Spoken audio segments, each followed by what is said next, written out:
Philadelphia. I'm Bruce Buffer. It's time for the Anthony Gorgano Show.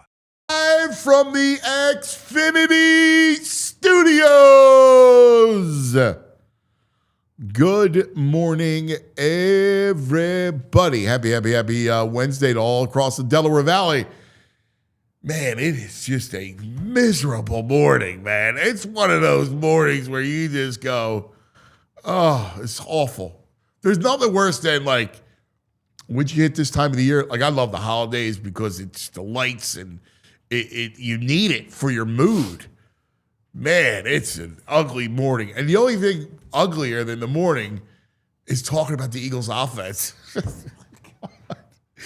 Yesterday, coordinator day, and when you listen to Kevin Patullo talk, you're just like, oh, I can't take it.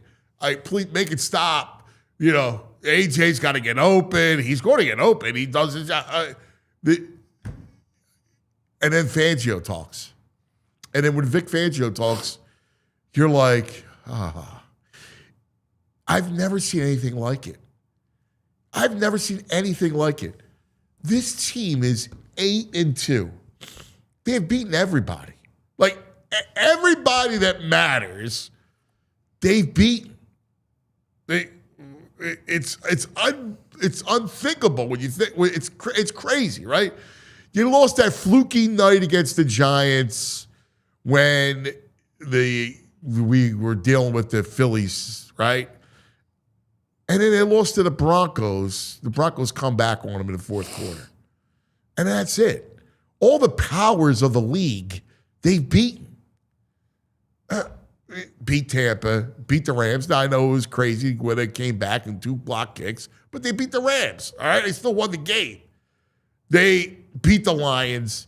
They beat the Packers. I'll never forget thinking about the schedule long before that Packers-Lions stretch, going, hey, that's going to define them. And they won both games. And honestly, even though the offense struggled, the game were never really in peril because the defense is that good. Their defense is spectacular. They're 8-2.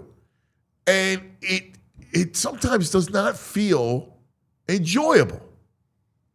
Like, I get the offense is struggling right now. I mean, obviously, to all we talk about, we have Baldy on yesterday to kind of go through it. And every time we bring up the offense, he chuckles. He gives you the Baldy, right? Hey, Eagle offense. But they're 8-2. And when I look at the rest of the league, I don't see anybody beating them. I really don't. Like, at some point, I guess they'll lose a game. But are they going to – that Dallas team destroyed the Raiders. The Raiders are awful, awful. Now, could Dallas catch them? I guess. But it's not it's not something indicative of their flawed nature. They just beat the Packers and the Lions, right? I fully expect them to beat Dallas. Chicago's 7-3, but they have a -6-point differential. They're playing better, but are we afraid that the Bears are better than the Eagles? No. They play the Raiders. They play the Chargers, who are decimated, right? Their O-line is done. They're not losing that game. Washington twice. I don't know what in the world. Like, they're going to finish 14-3, 13-4. I mean, 13-4. Maybe they lose to Buffalo and somebody else, and they finish 13-4. They have the inside track at the 1 seed. I would be surprised if they lose it. And I think to myself, are we robbing ourselves of joy? I mean, every team is flawed, all right? So the Eagles' offense is flawed. All right, we get it. You're going to play some bad defenses coming up. my belief is that they have success. Lane's a worry without a doubt. But my belief is they're going to have a success against these bad defenses and bad teams coming up.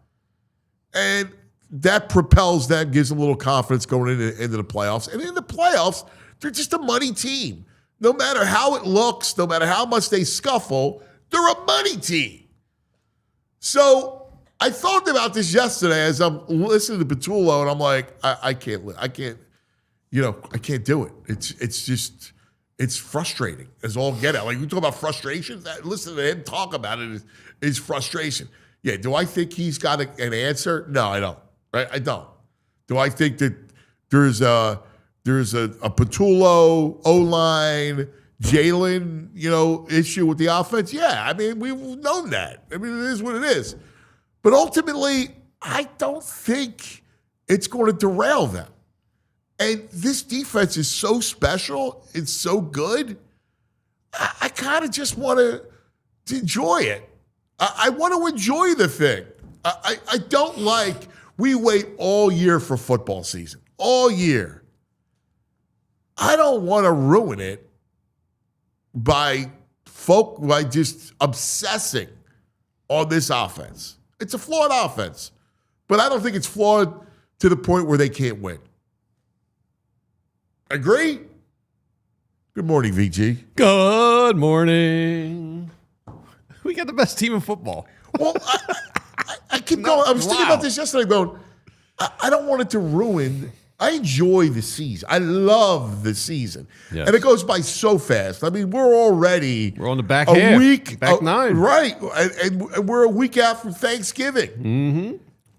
I don't want to spend the rest of the regular season complaining and being miserable when they're 8-2. They're going to finish 13-4.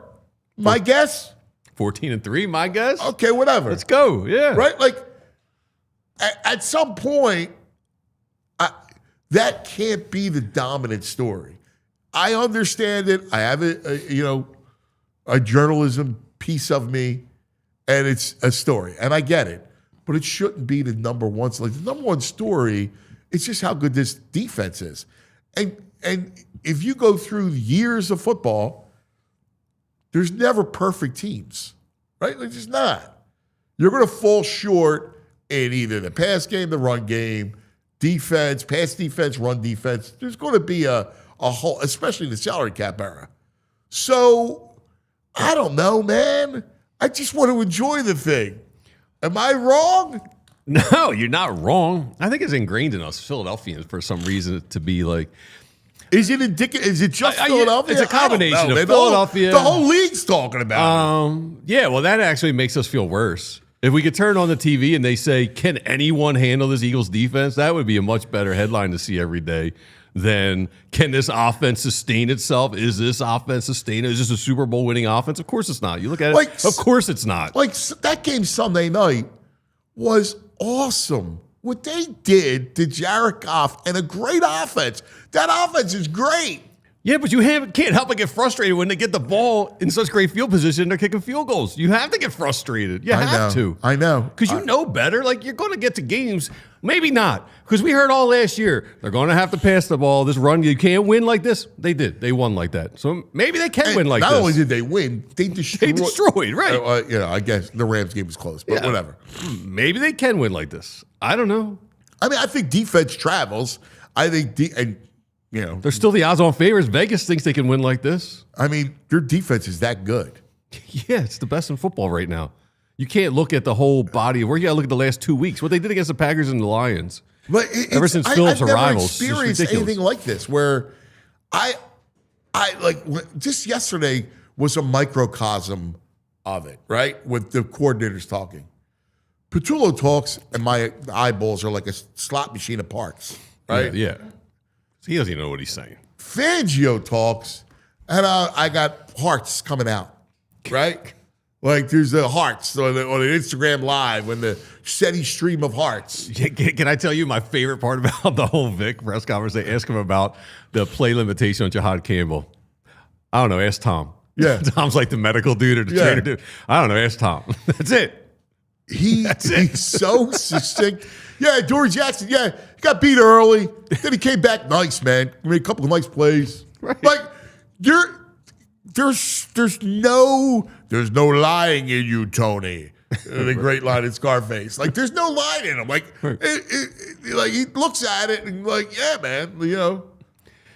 This is what it can is. you say when you're? I mean, he's in a position now where his defense is rolling, but when your offense is looking inept, I mean, it's got to be tough to get behind the microphone every week. Well, not for him because you have to answer questions about it. No, I'm saying no for Patullo. It's tough for him. He's trying to, and he's looking at like defense. dancing around, juggling, trying to make it sound like everything's fine. Because here's the problem: is they don't know how to fix it. No, they have right? no idea. I mean, I think about this stuff all the time, and I'm always scratch pad, and I wonder, you know, and there's going to be play design, and you can try to be more creative with things. But ultimately, they got a couple flawed things, right? Like the coordinator is not a seasoned guy, right? No, and if he's not even salt and pepper, right? And like if you think about it, he's in a tough spot in that there's not an area where he can lean on. Like if he had a run game, you lean on the run game.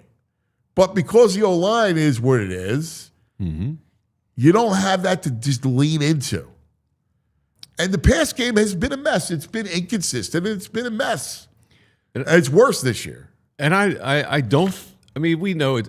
I'm not saying it's terrible down there, but there's like a couple weeks ago, Jalen took a little passive shot at Patullo. Patullo yesterday, he takes a shot. He's tired of hearing AJ because they talk about the ball where AJ gave up running, and he backs him up and says he thinks he never located the ball. But then he's like, we'll continue to throw to him because he's going to do his job and get open. Like, that's a little dig, man. It's not.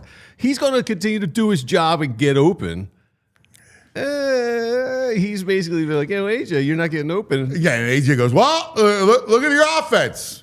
All right? Yeah. I'm lined up here. What am I doing? We got it tomorrow. Maybe get a board and do like the investigators, the detectives, all these lines and quotes and try and break down what's happening, who's to blame. It's like a game of Clue down there. Everyone's like, Jason Avant's going to be with us tomorrow. Because he's been great. Right. So Jason's going to be with us. He's been great. So I'm dying. Jason should be a coach. I've told him this a long time ago. I'm like, dude, you have a great understanding of a pass game. Like, you should be a coach. Now, I mean, it's a tough job. So, it's difficult. You're away from your family. He's a big family guy. The guy knows his stuff. I'm dying to talk to him about it because, I mean, you heard it at Ocho Cinco. I think the Ocho Cinco quote is interesting because we have A.J. Brown. He's complaining. He's miserable. He's not getting the passes. We have experts saying Jalen's waiting too long for it to happen. He's got to anticipate Brown getting open. And Patullo's like, well, if he gets open, we'll get him the ball. And then Ocho Cinco's basically saying he can't get open. He's not missing a step because the way you're lining him up, everybody knows what's coming. And we can play it if you want to. It's like a minute long. Yeah, let's hear from Ocho Cinco. But, I mean, I think we all see it. Like, how many times do I talk about those low percentage outside the number throws? Like, you don't think that's on tape, that everybody knows what you're going to do? Yeah. And if you come up and your corners play man, it's an in cut, right? It's an inside slant. And I thought it was interesting just because we have people in the chat who are like, A.J. Brown's lost a step. And Ocho Cinco's kind of saying, well, maybe he didn't. It's hard if you lose a step. We'll take a listen. Here's Ocho Cinco. One problem I do have about watching the game tonight, the fact that I can still, I don't play for the Eagles. I don't play for the Eagles, but I watch a lot of football, and I watch the Eagles all season long. Hell, I watch every goddamn team. But the fact that I can tell you, based on A.J. Brown's alignment, I can tell you exactly what route he's running, that's not good. That's not good, because if I know it and I'm not watching film, I'm just watching the games each and every Sunday, what do you think those that are playing across from him are doing? He had 11 targets. I think he had maybe 11 targets or something like that, but it's the same stuff over and over and over, Unc. If he lines up 2 yards outside the number, if he's by himself, he's running the hitch.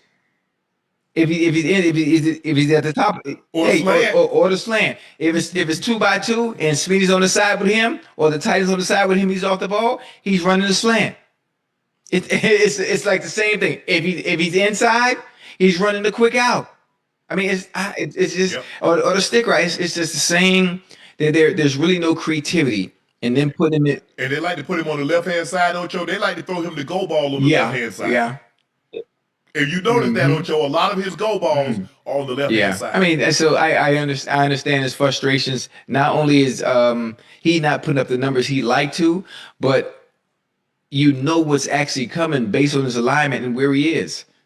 Route recognition. It's great. That's the truth of the matter is how much easier are you to defend if you're a corner and you see it and you go, all right, like. So you're going to look like you've lost a step if they know what you're running. You're going to look like you've lost. Yeah, and therein lies, like I talked about yesterday. I've been bringing it up forever, but I brought it up yesterday, the ball day, about trying to get drive starters and you're using tempo. Like, there's ways. Chip Kelly, his offense worked because of tempo. He didn't have any exotic offense. I thought, he was going to be like much more exotic with play formation and everything else. But the tempo, rhythm. The one thing that I keep going back to that's unfair to Jalen is there's no rhythm. He's never in any rhythm. He's a rhythm. Every quarterback's a rhythm quarterback. But he especially, during the RPO games of 2022, he was in a rhythm. You got to establish some sort, and just to shake it up, you need tempo. I mean, I've been saying it for weeks. I'm just flabbergasted at what's going on. And there are times when they do it, and it looks all right. It does look all right. And I get you need a drive starter. That's true. But that's where Patullo's got to. Does he know what a drive starter is? I don't even know, dude. I got to tell you. I mean, we're talking. Listen, these guys are. This is they live it. This is their life, 24/7. I know it's their life 24/7, but every time like you said, not only does Baldy chuckle, he gives you the raised eyebrow, like someone just ripped a fart in an elevator or something. He's like, "Oh, here we go." I don't know. I mean, again, are we that? Are they that? I don't know. I mean, it can't be. Something's not making sense in the whole situation. All right, let's get our man. We have our man on the scene. Let's go. No one better to talk to who's inside NovaCare all the time on the Xfinity Mobile call-in line, EJ Smith. Give me that E, give me a J, give me an EJ, give me that EJ Smith. Good morning, my brother. What's going on, guys? Another sunny day in Philadelphia. Right? Oh God, dude! It dawned on me yesterday because it was like, it's the heaven and hell, the angel and the devil, right? It's Vic and Patullo, and they're talking, and it's like offense, defense. Yeah, I was going to say, being there yesterday, it was like, we talked to Vic. It's like, oh, man, you guys are playing at such a high level. It was like a fun press conference. He's talking about college football. We talked to Michael Clay about snuffing out that fake punt. And then Kevin Patullo shows up, and it's like, oh, this is a different tenor. We've got some real questions that we need to ask you, actually. What have you been able to glean? Because there's guys in first shot or taking shots, inferring shots, and again, there's the blame is easily spread, but it's the remedy that's right now the most difficult part of it.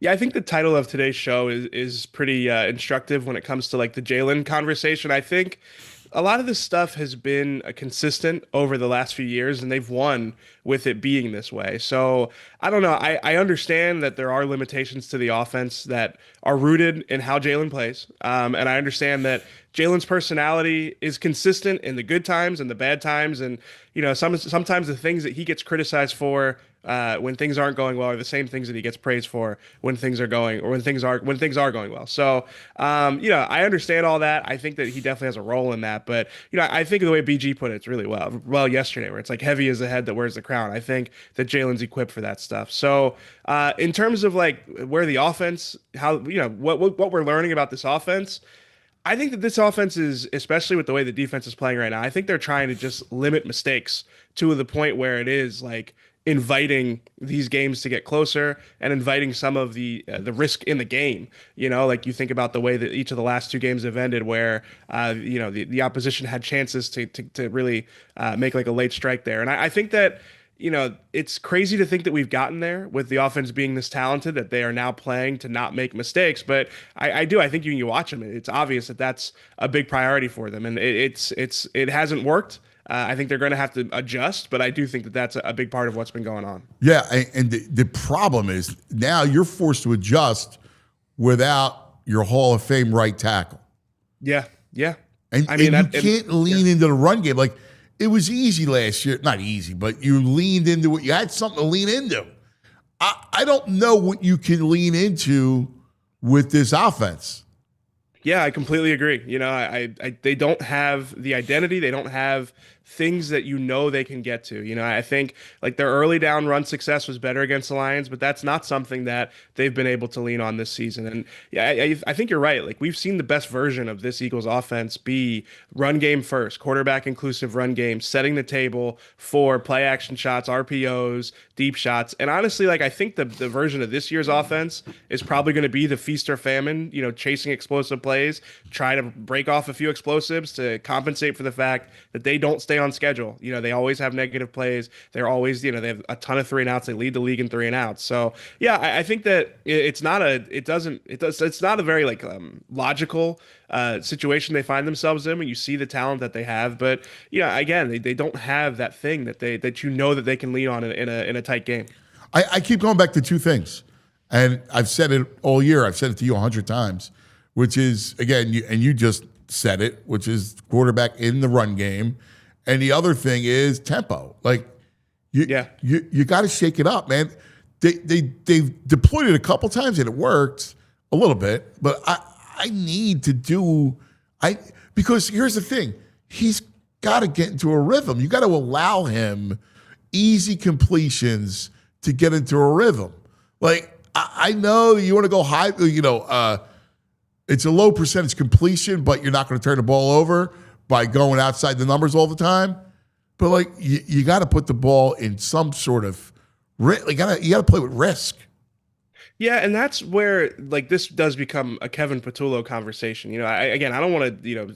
Jalen's got some culpability, especially the last 2 weeks, especially like the way that they played against the Packers and how they had to pare it down the following week against the Lions. That stuff I think is more about Jalen. But I do think that like you see coaches across the NFL, manufacture those easy completions to get a quarterback into a rhythm. I remember Josh McCown used to talk about, the first down and, those like, getting those layups, getting into a rhythm with some of those shorter completions. And, I think that the Eagles passing game has really lacked that. They haven't accessed those types of plays and those areas of the field where you can get a quarterback into a rhythm. I mean, it's the reason that they have so many 3-and-outs. So, yeah, it's a big part of it. But again, I think that this is going to be like the layups and threes, and even the layups are going to be hard for them to get. But I think that's got to be. Well, that's the thing that's scary is that the layups are hard to get, and that shouldn't be. Like, you got to get the ball to Barkley in the flat. You got to get the ball an easy throw to Goddard. Like, those things. Forget the wideouts for a second, right? Like, forget them. Get the ball to your tight end and your back, and then you go and attack more down the field. Yeah, and that used to be the RPO game for them. And I understand that defenses adjust, but I mean, come on, we see RPOs. We see RPOs in the league. It's really strange, and maybe it's the quarterback run game part of it that's limiting that. But yeah, to me, like that is, if you told me like the Eagles could fix one thing and you took the run game out of it, because I think the run game, if they could fix the run game, we'd all feel a lot better about this offense. But the next thing would be like the underneath, the on schedule pass plays. teams that don't have a run game, they master that stuff. You see it all the time. I mean, that was Andy's offense. Yeah, right? Like exactly. Andy's offense, it's, they built West Coast principles off of that, like the extension of the run game. I mean, I've got those conversations ad nauseum. Like, that's 101. That's why, like, does Patullo get asked that? Like why? Like, what's his response to that piece of it? Yeah, he talks about like the the route concepts and why they don't have as many of them. And honestly, I mean, you hear him. It's not like these answers are all that insightful. I think he goes up there and just tries to survive, which is, I understand. It's a tough spot for him, but I don't think he's given us a whole lot of the actual explanations on some of these things. But I mean, and it dovetails into something that you guys were talking about before I came on, like the notion that like AJ Brown has lost a step. Like the professor Daniz put out like a really interesting graph about like the Eagles run more hitch routes than anybody in the NFL by a wide margin. And in comparison to how many crossing routes they run, it is the most like extreme in the NFL. The fewest crossers, the most hitches is basically what the graph will show you. And hitch routes, I mean, I guess if you're AJ Brown and you can throw the guy off your shoulder when you catch the ball, you might get yards after the catch, but you're not getting yards after the catch on stop routes. That's just not. No. It doesn't make any sense. And I think that like I've been looking at AJ's route tree or route frequency all season, and it really doesn't lend itself to yards after the catch. It doesn't lend itself to explosive plays. So I think that all these things are okay. Let's stop here because that's such a great point, right? So why? The only time you ever seen in cut is if they're in press man. If the other team's in press man, then you'll see an inside slant, right? Like that. Yeah. That's it. What is it? Is it they don't have confidence that Jalen can throw it over the middle? That timing, like, is it they don't want to put the ball in peril? Is it Jalen who's holding the ball and then when the play is called, he doesn't execute it? Like, that's the missing piece of the puzzle as to that stuff could be called and it's not. Yeah. Yeah, I mean, I think that the first thing that stands out is probably the turnover avoidance side of things. I thought it was interesting. Kevin Patullo, when he was asked about Jalen Hurts' performance against the Lions, the first thing he said is that he protected the football. I think that's priority number one. And then I think the second part of it, watching the film back with Fran on Monday, he did such a good job breaking it down. And the thing that stood out to me is it was pretty clear watching the concepts that the Eagles used against the Lions, that after that Packers game, where it was not a clean game from Jalen Hurts, there were times he was reading the wrong side of the field, he missed open guys. I think that their response to that was, let's make this as basic as we can. Let's go back it was definitely basic. Yeah, I mean, let's go back basic to the most core concepts that we have and just simplify it. And I think the result is predictable route concepts, not a variety of routes. And I think, it makes it harder. The Ocho Cinco clip, I think, shows you. It's like if the, AJ, like, he's not creating as much separation on a slant route. It's like he runs nothing but slants. He runs nothing but hitches, slants, and, the vertical routes. So to me, it's the usage. I'm not saying that AJ is the same exact player, but I don't know. That was the other thing. Fran went through his GPS numbers. It's really, there's not a glaring thing that tells you that he's not the same player. So I think it's a lot to do with the scheme, and I think the quarterback is involved in where the scheme has gotten to at this point. Dude, I just looked up because you brought up yards after catch. You know where they rank yards after catch as a team? They got to be like high 20s. Yeah. Only the Jets are worse. Oh, my God. Only the Jets. That's with Justin Fields, who doesn't throw the ball. The Saints are better. Yeah. The Titans. The Titans are better? Yes. Oh, my God. That's unbelievable. It's inexplicable. There's so much about this offense that just defies logic. Like, how do you have AJ Brown, DeVonta Smith, even Saquon Barkley? Like, you think that they should not rank that low in yards per catch. And this is what is maddening, because the defense is so good that you want to focus on the defense. Like, you want to be able to enjoy it. Like, this defense is special. All right, so let's do this then, because I agree with you. And my biggest takeaway after the Lions game was that this defense is good enough to paper over what the Eagles offense struggles at. I think that this defense is good enough for them to win. I mean, they've shown it. They've won high leverage games with their defense leading the way. So as much as the offense is confounding to us, I think that they can win playoff games. I think, they are in the driver's seat for the number 1 seed. And I don't know which team you feel like is going to come into the link and put up 20 or 30 points against this Eagles defense. No. Obviously, like the Rams are, juggernaut right now, and that it will be a tough game. But I don't know. I'm with you. Like, saw it, right? Yeah, I'm with you. Like, yeah, the Rams. I probably don't want to see the Lions again. They might have Laporta back, and Who knows? You don't want to give him another shot at you. But Goff at the link in January is like the one thing. Because I Agreed. agree with you. Like the Lions outgained the Eagles. If you're the Darnold, Lions, I have no fear of Darnold. Yeah. All right, I have no fear of the Packers. You know, Caleb Williams and the Bears aren't ready to win. You know, they're like the Washington last year, right? Like that's who they are. Yeah. Like, you know, they're winning weirdly, and they're still a negative 6-point differential, yet they're 7-3, right? So they're like Commanders last year. Yep. Yeah. It's a good comp. I mean, Tampa, I don't know. I mean, maybe they're healthy, and you got Bucky Irving, and you got Bowles, but I mean, I'm not quaking in my boots. Anybody in the conference. Yeah. I mean, to me, like the Lions probably left the link like feeling like okay about the way the game went. I mean, I know they lost, but it's like 0 for 5 on 4th down. You know, they had like a nightmarish game on offense, and then obviously they were banged up on defense. They might feel like if they came back, they'd have a chance. But to me, it's Jared Goff in the elements in January. I wouldn't want to buy that stock right there. So the Bucks, obviously the Eagles have struggled against them, but still, I think that the bottom line here is that the Eagles defense is good enough that they should still feel good about where they're at as a team. I think we'll spend a lot of time talking about the offense because it's so confounding, but I mean they're in a good spot because of their defense. Who could fix it? Like on offense? I mean, like how do you fix it? Like how? Like, I know that question. And when I say fix it, like you're not going to overnight, wave a magic wand and they're going to be the Lions or whatever. But you got to get to the point where they were a couple years ago, where, they're going to have got fits and they're going to go a quarter and a half and struggle and they're going to have their share of 3 and outs, but they're still going to put up, in the 20s.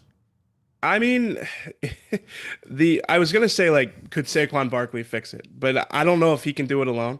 I mean, I think it really is going to have to come down to Nick Sirianni, Kevin Patullo, and Jalen Hurts, because I think it's a stylistic thing. I think it's an approach thing. If they can adjust the approach, be a little bit more willing to be aggressive on offense and not be so wrapped up in, like, the two things about it that always stand out to me. It's reactionary, like the personnel groupings they have against the Lions, going heavy because they think the Lions will be in base defense. Like, how about you go in 11, you spread them out and you try to, get explosive plays. They don't dictate. They never defense. dictate. They never dictate to the defense. Yeah. So if you tell me it looks more like that, where they're trying to force teams out of looks instead of reacting to those looks, and then, if they're more aggressive, less turnover averse, I think the Eagles offense could look different. You're right. They got a stretch here where they might be able to figure this out. And I think that those are some of the things that could unlock the offense a little bit more. But again, I think that it's going to be built around this defense because the defense is playing unbelievable. I mean, I think that they can lean on that group. You know what I would do? I'm serious. I would do. And I would make it a point over the next 4 weeks. I would go completely opposite of this protect the ball approach. I would allow. I'd say, Jalen, we're going to throw all day. All right, we're not going to go. Simplified offense. We're going to go balls to the wall, and we're going to go at it. And I'm going to have you. I want to throw to win. And we're going to run bunch sets. You know who you sound like? Who? Nick Nurse, the VJ Edgecombe.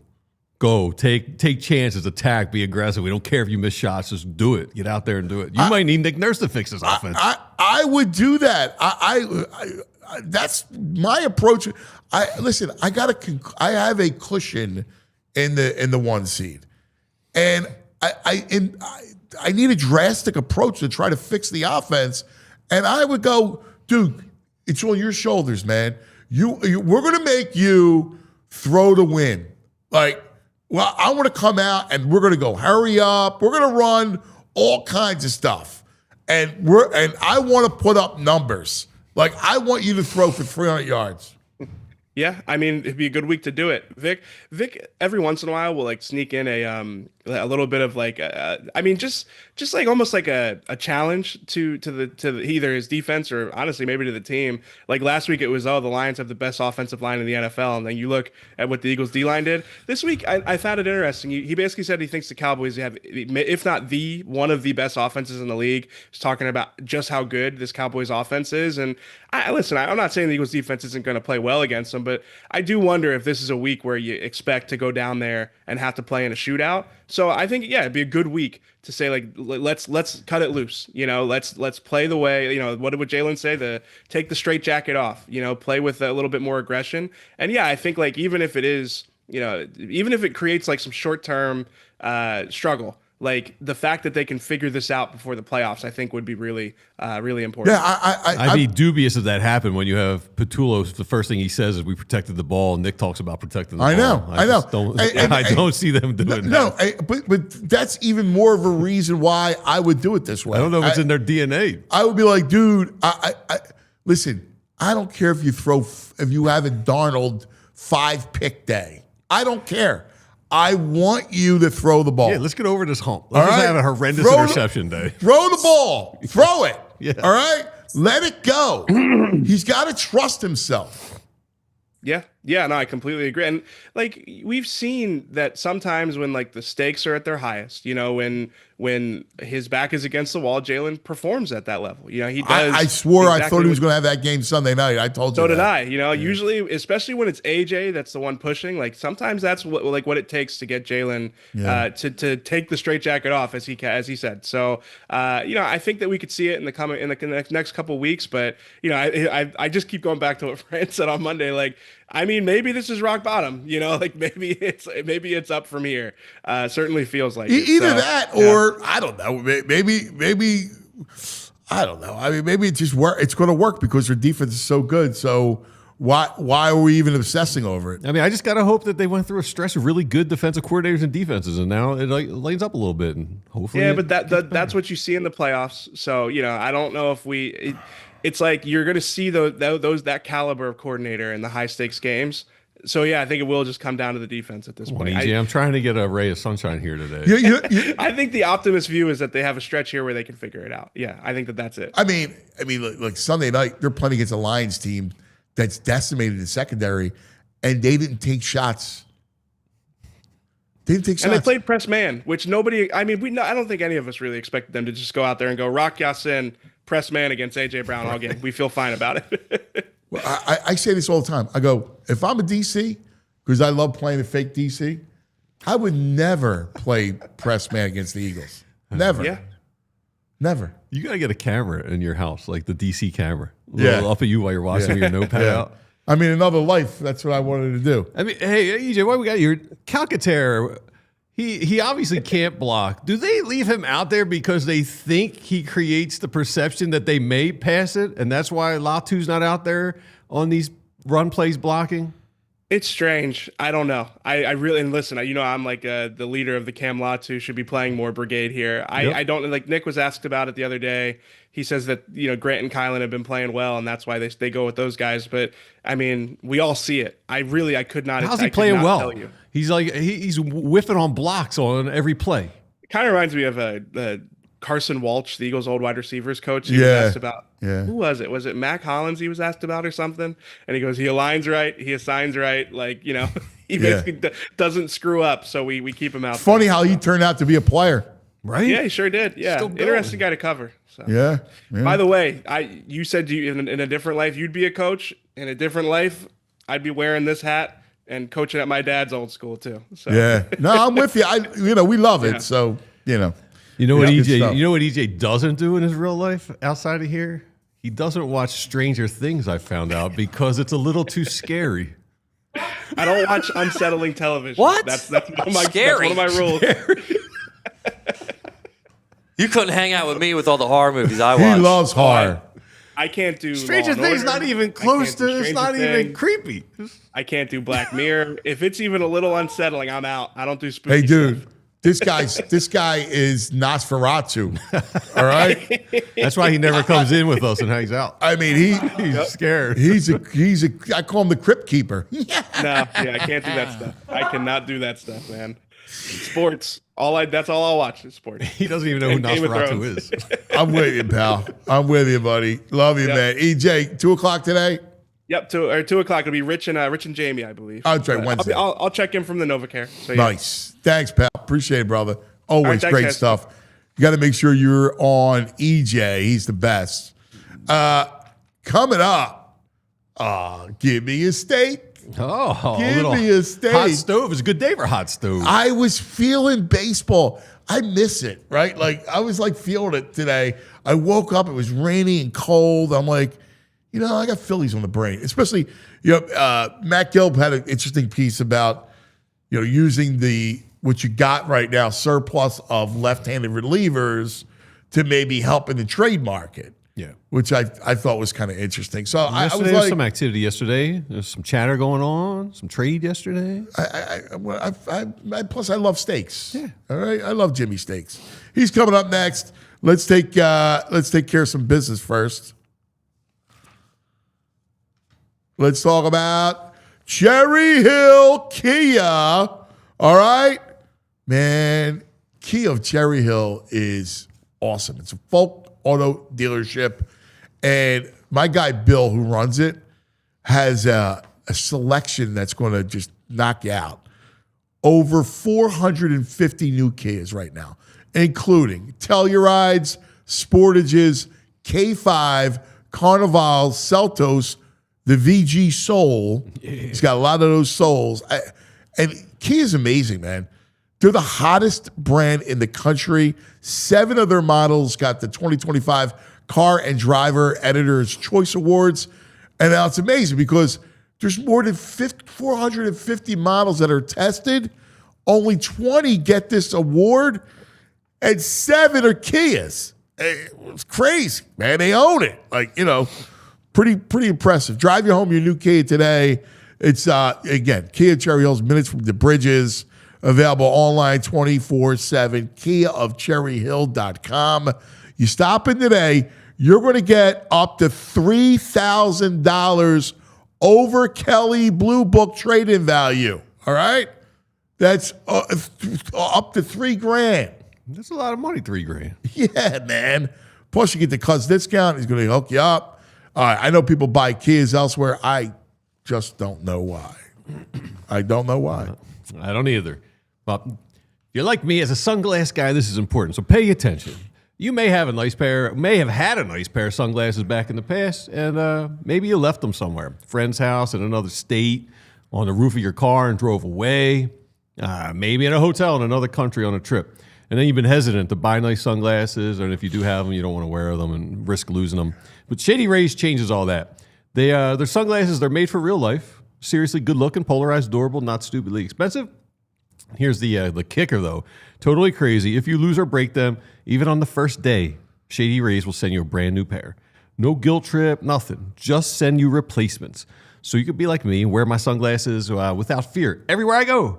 Ball games, hiking, concerts, on the boats, on the Delaware River, wherever. Shady Rays, they're the eyewear that's got you back, and you can be fearless and bring them everywhere. So we've teamed up with Shady Rays to bring you an exclusive offer. Head over to ShadyRays.com, use the code PHLY for 35% off all their polarized sunglasses, and try for yourself the shades rated 5 stars by over 300,000 people. Shady Rays. All right, big deal. Presented by Kia of Cherry Hill. Hot stove. Let's go. On the Xfinity mobile call-in line, Jimmy Steaks. Give me a steak, give me a steak. Oh, let's talk some baseball with Jimmy Steaks. Good morning, Steaks. How are you guys? Good to be with you. I was kind of hankering for some baseball, man. Cold, rainy day. I'm like, I'd go for a ball game. I miss it. Hot stove to warm us up.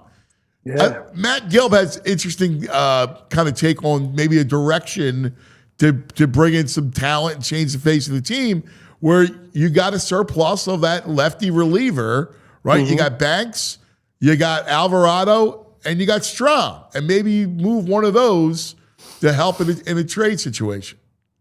Yeah, it's something I thought about. In fact, I wrote about this on the PHLY website.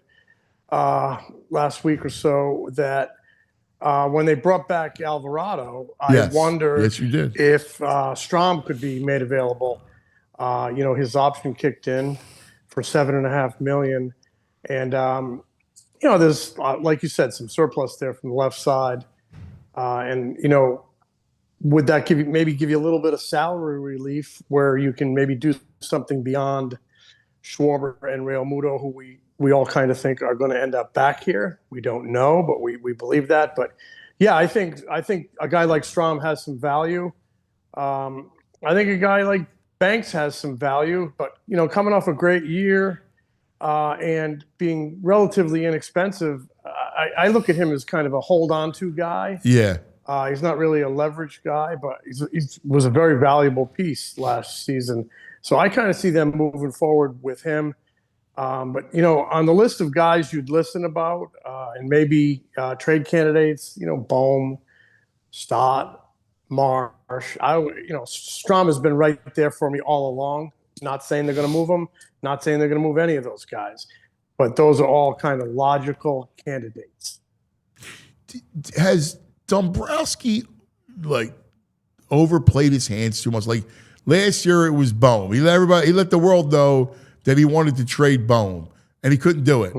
He let the world know that he wants to trade Castellanos, and Ken Rosenthal's out there saying that no takers. Yeah, I don't know that they let the whole world know they wanted to trade Bohm. I mean, I think a lot of people put two and two together after he was benched in the postseason, and then the roster being so inflexible. He's one of the guys that has some value and some tradability in terms of his control and his contract. I do think they set a pretty high price for him, if that's what you're referring to, last winter, because he's young, under control, coming off 297 RBI seasons, and I think a lot of their focus was Seattle last offseason, and they were shooting high on multiples from what I hear of Seattle's starting pitching. And that's, Seattle's strength, and Seattle didn't break it up. And, of course, they had a great season this year. So as far as Castellanos goes, Dave has come out and said he's, change of scenery is a good thing. But I don't think that changes anything because I think everybody kind of knew that it had run its course here, and they were going to look to move on from him in some way. There's not a lot of secrets in Major League Baseball. He was kind of just verifying it, and that they were going to move on for him. We're going to find out. I would have some interest in a guy like Castellanos, certain teams, because there's not a lot of right-handed bats out there. The Phillies going to eat a lot. And I think it would be a case where you could pay him so little that you could, if he's not productive, you could let him go at some point next season. But I think the common knowledge is the Phillies are going to move on. So maybe the teams are just waiting for a release, and they can get him even cheaper than you would in a trade. You wouldn't have to give up a piece. Not that it would be a great piece anyway. You wouldn't have to pick up really anything beyond the minimum. So that might be what is going on here. But now the Orioles got a right-handed bat in Taylor Ward. They did last night, and that kind of that was interesting because he's a guy who's been on the trade block the last two summers. Had a great year last year, 35 or 6 home runs. He's been linked to the Phillies as rumored, target, kind of a logical target. The Phillies have been looking for right-handed outfield, corner outfield the last 2 years. He's out there. I think the concern there maybe was the price and also the swing and miss, I think, and the strikeouts there. They're kind of leery to add that type of player to their roster when they have so many of them. So, but nonetheless, an interesting score for the Orioles. We'll see what he does over there.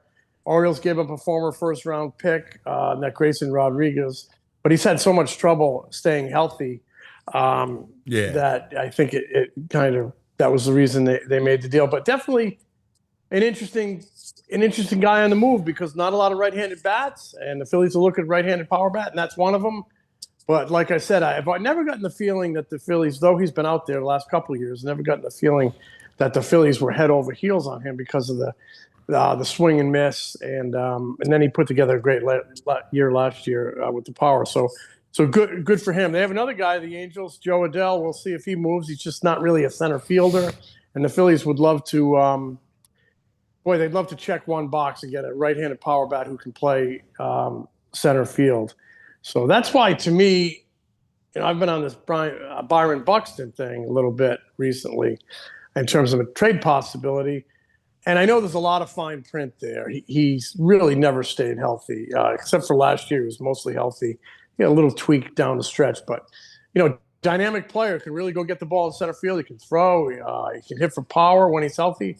And he's got a really good contract, 3 more years at 15, 15, and 15. I mean, in today's game, that's a good contract for such a talented guy. It's just that there's big risk there with the inability to stay healthy. And then there's that no trade clause, which he's been adamant about not waiving. But with the road the Twins seem to be going down here toward a rebuild, he might be ears open on that. So I'm sure that's something the Phillies have probed as they continue to look for a right-handed bat that they can put in the middle of the order, give Harper a little love behind him, and play center field as well. So we're going to see how this thing shapes up, but we're a long way from this being over, a long way from this 2016 being constructed. There's a lot of moving parts here. Jimmy, there's Jeff Passan made a statement that the Pirates may be making a run at Schwarber. Interesting. That's not even believable in any sense. Is that his agent, Schwarber's agent? Is that indicative that maybe there's not as much interest as they thought, and they're going to throw some stuff out there? I don't think so. His agent's Casey Close, and he's a very respectable guy, above board guy. I don't necessarily see that. I think probably the Pirates are under a little pressure and they freed up a little payroll with a couple moves they made, especially they moved Brian Hayes over the last season. They got a little, and they've made it clear they got a little money to spend, and I think they're probably under a little pressure to spend a little bit from MLB as a revenue sharing recipient to get out there and spend a little bit. And they're looking for a power bat. I'm sure they would kick the tires. In the end, I don't see any way that happens. Kyle Schwarber, at his age, his pedigree. I mean, this is a guy who's been to the postseason every Right. year. He's going to go to the Pirates? Right. Every year except one in his 10-year career. He goes to the postseason every year. He's not, and I don't mean this disrespectfully, but he's not going to the Pittsburgh Pirates. Yeah. If he does, I'll give you my famous line: "I'll eat my shoe." There's some talk about the Red Sox showing some interest in him? Oh, no doubt. Alex Cora loves him. It was funny when the Red Sox were in here this summer, second half. I looked over to the end of the dugout one day, and Kyle Schwarber was sitting there with a reporter from NESN, the regional sports network up there, doing a long interview. And Kyle's a really accommodating, gracious guy, and he played up there, had a good experience. I'm not surprised he did it, but as I'm looking at this, I'm thinking, whoa, they would love to have. They wish they never let him go. So they're definitely going to be in on it. A lot of it, I think, has to do with what happens with their own guy, Bregman, as they attempt to bring him back. And so this logjam, this ice break hasn't even happened yet. Bregman's going to complicate it. Bichette's going to complicate it. Schwarber's going to complicate it. And then, when the musical chairs stop, guys jump. There's open places. So I think the Red Sox would be in it. I think the Mets are going to run interference and try to jack the Phillies' price up.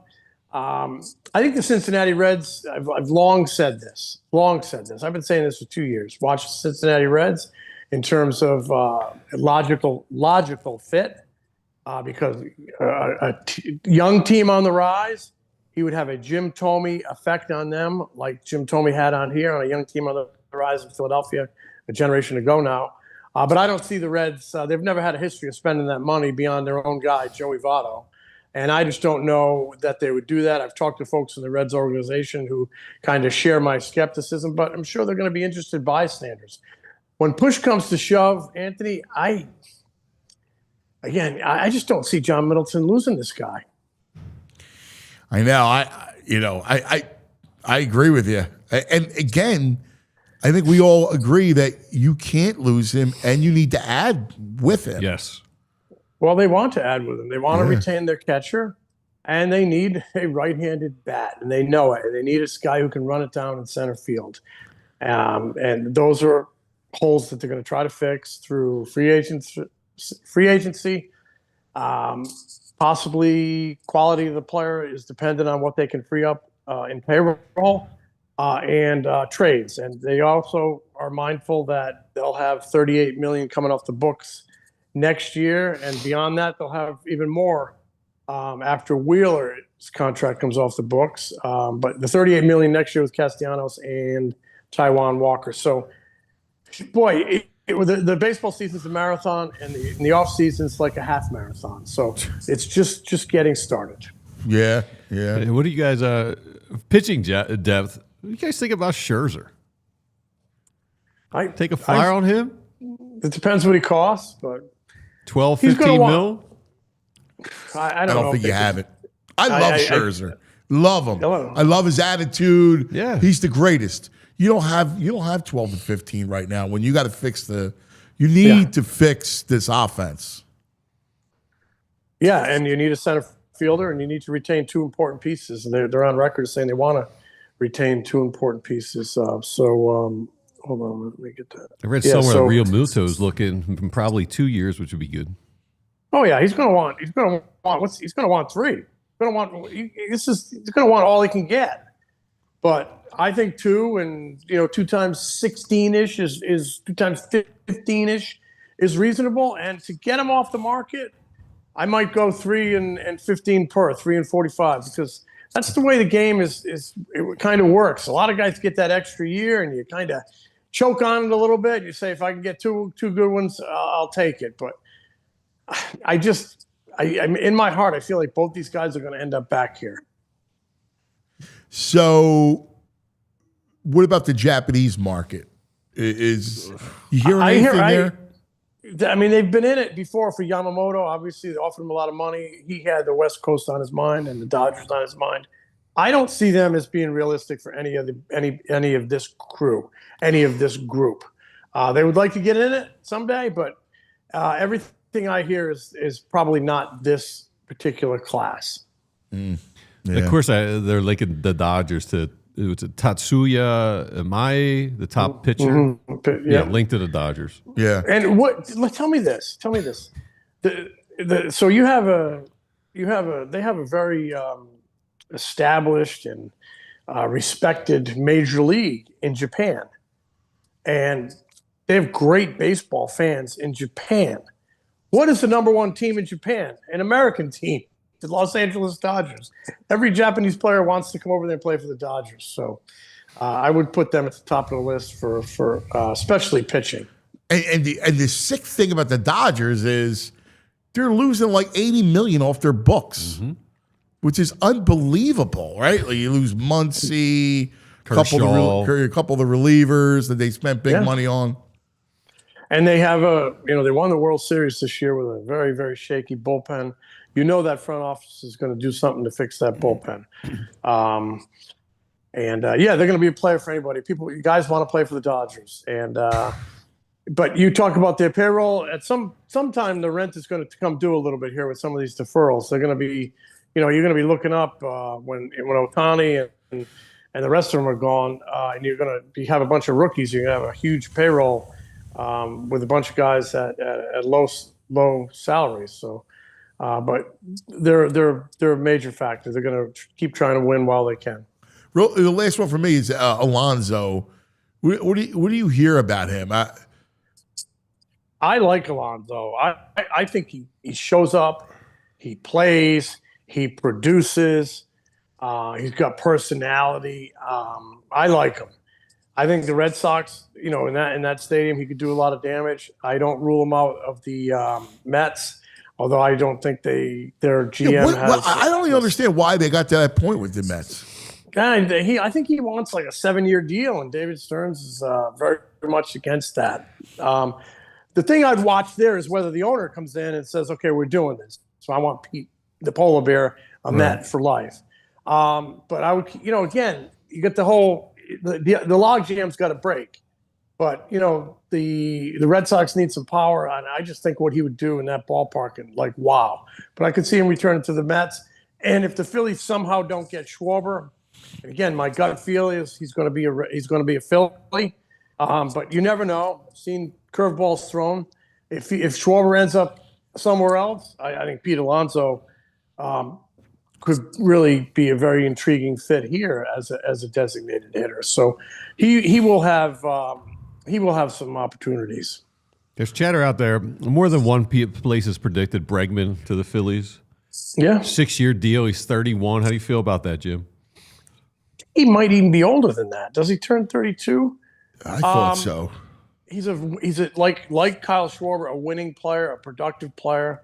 I do think there's been some a little bit of regression there, and with the money he wants, I'd be kind of careful. A younger player who like Bo Bichette would do something for me if in some way you had the payroll flexibility to pursue another huge ticket. Bo Bichette at 28. He'll be 32 in March. Okay, so and Bo Bichette I think is going to be 28 in March. They got to figure out a way to get some young. I like Bichette. You brought Bichette up before. I like Bichette. I like changing the middle of the infield. I like that. Yeah. Changing the infield play up. Third. If you move to second baseman, he could play there. He could play third.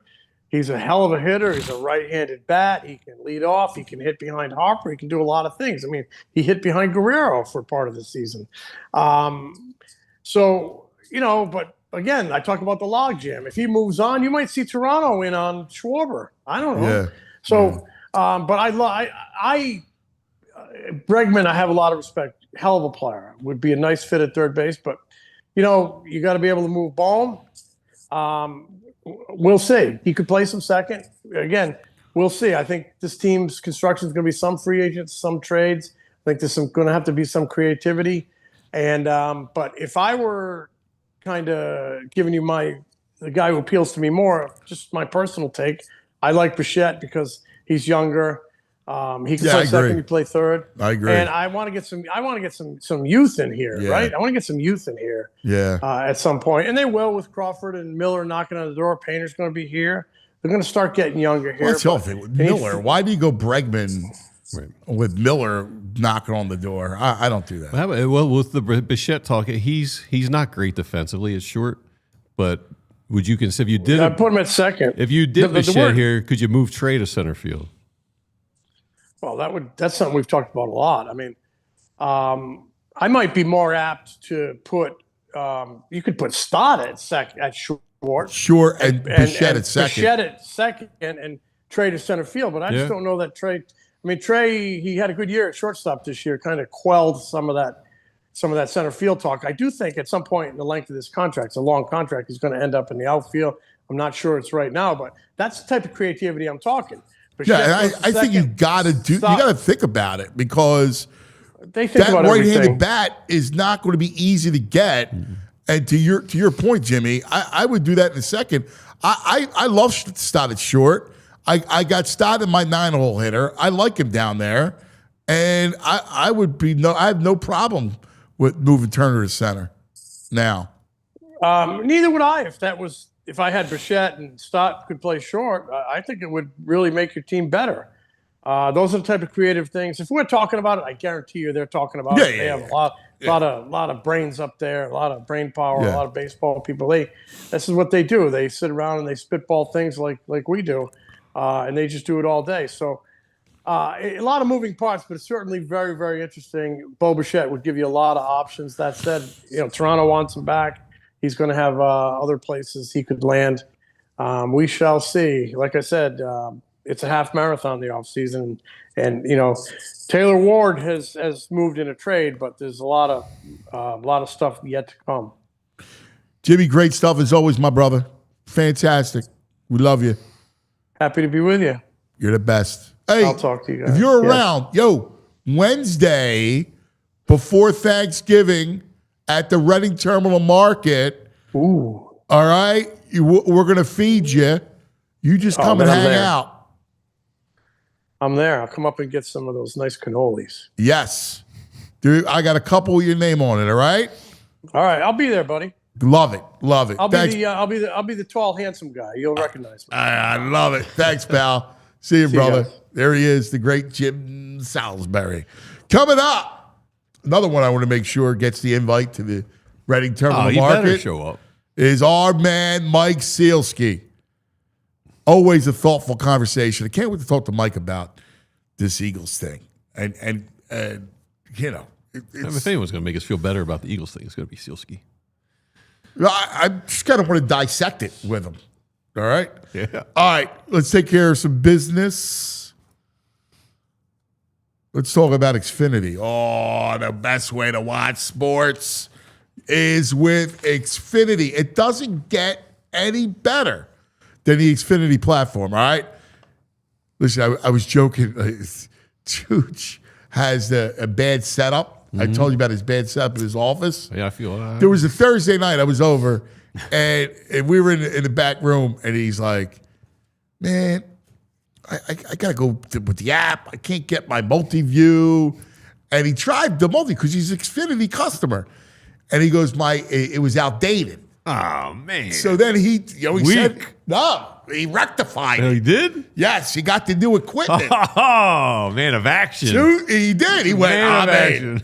And now the back room is going to be an oasis. All right. All right, you Looks can like a watch the den. 4K, all the Yeah. games. He's got stats.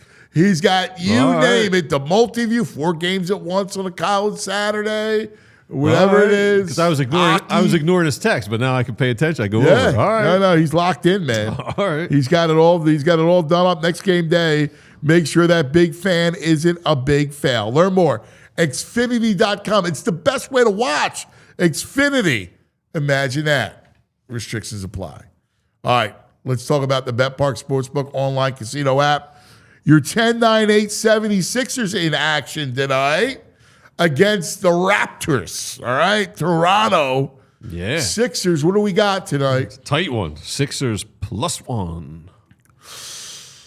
Sixers +1. Is Joe playing? He was a full participant at practice, right? Yeah, I don't know. I mean, we'll see. I kind of like him tonight. Yeah? Yeah, I do. I kind of like him tonight. Man, Maxie's just so much fun. What's Maxie? Every night, did I give you every night? I've been giving you Maxie's over. I've been hitting it. Yeah, when are they going to pay Telling attention? you. Player points. All right, Maxie over is Maxie is at 30.5, -121. yeah. I mean, I go roll with it again. He just scores in bunches, man. Quentin Grimes 15.5. I might sniff around that one. Oh yeah, you like your Grimes. You like Grimy. Grimes. Check it out. The BetPark Sportsbook online casino app has it all. And let me give props to the college basketball guru who said Michigan Sparty, State yeah. outright last We had night. Sparty, and depends on Columbia. I got Columbia 4.5. They won by 5. It was down to 3.5. It was a 5.5, but I had Columbia last night. I'll give you another one tonight. What do you got? Nittany Lions. I'm all over right now. I'm all over the Ivy League. They got Harvard. They're giving Harvard 12.5. I think they'll smoke Harvard tonight. Smoking Harvard tonight? I like PSU -12.5 tonight. All right, there it is. There's VG. He's a college hoops man. Very impressive. Check it out. You got to be You got to be in PA, New Jersey, Michigan, Maryland, Ohio for the BetParks app. It has it all, man, including the hot casino games. New customers get up to $1,000 casino bonus back, plus 250 spins on the BetParks exclusive game, Tree Wishes. That's right. Christmas Tree Wishes. 1, 2, 3. That's it. Check it out. BetParks.com has all the details. You got to be 21. Gambling problem. Call 1-800-GAMBLER. Now, let's go to the Xfinity mobile call-in line. Mike Sielski.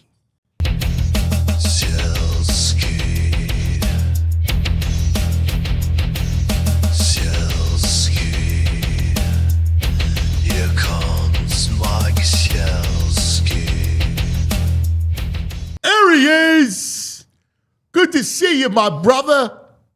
Another calm day in paradise, right, cuz?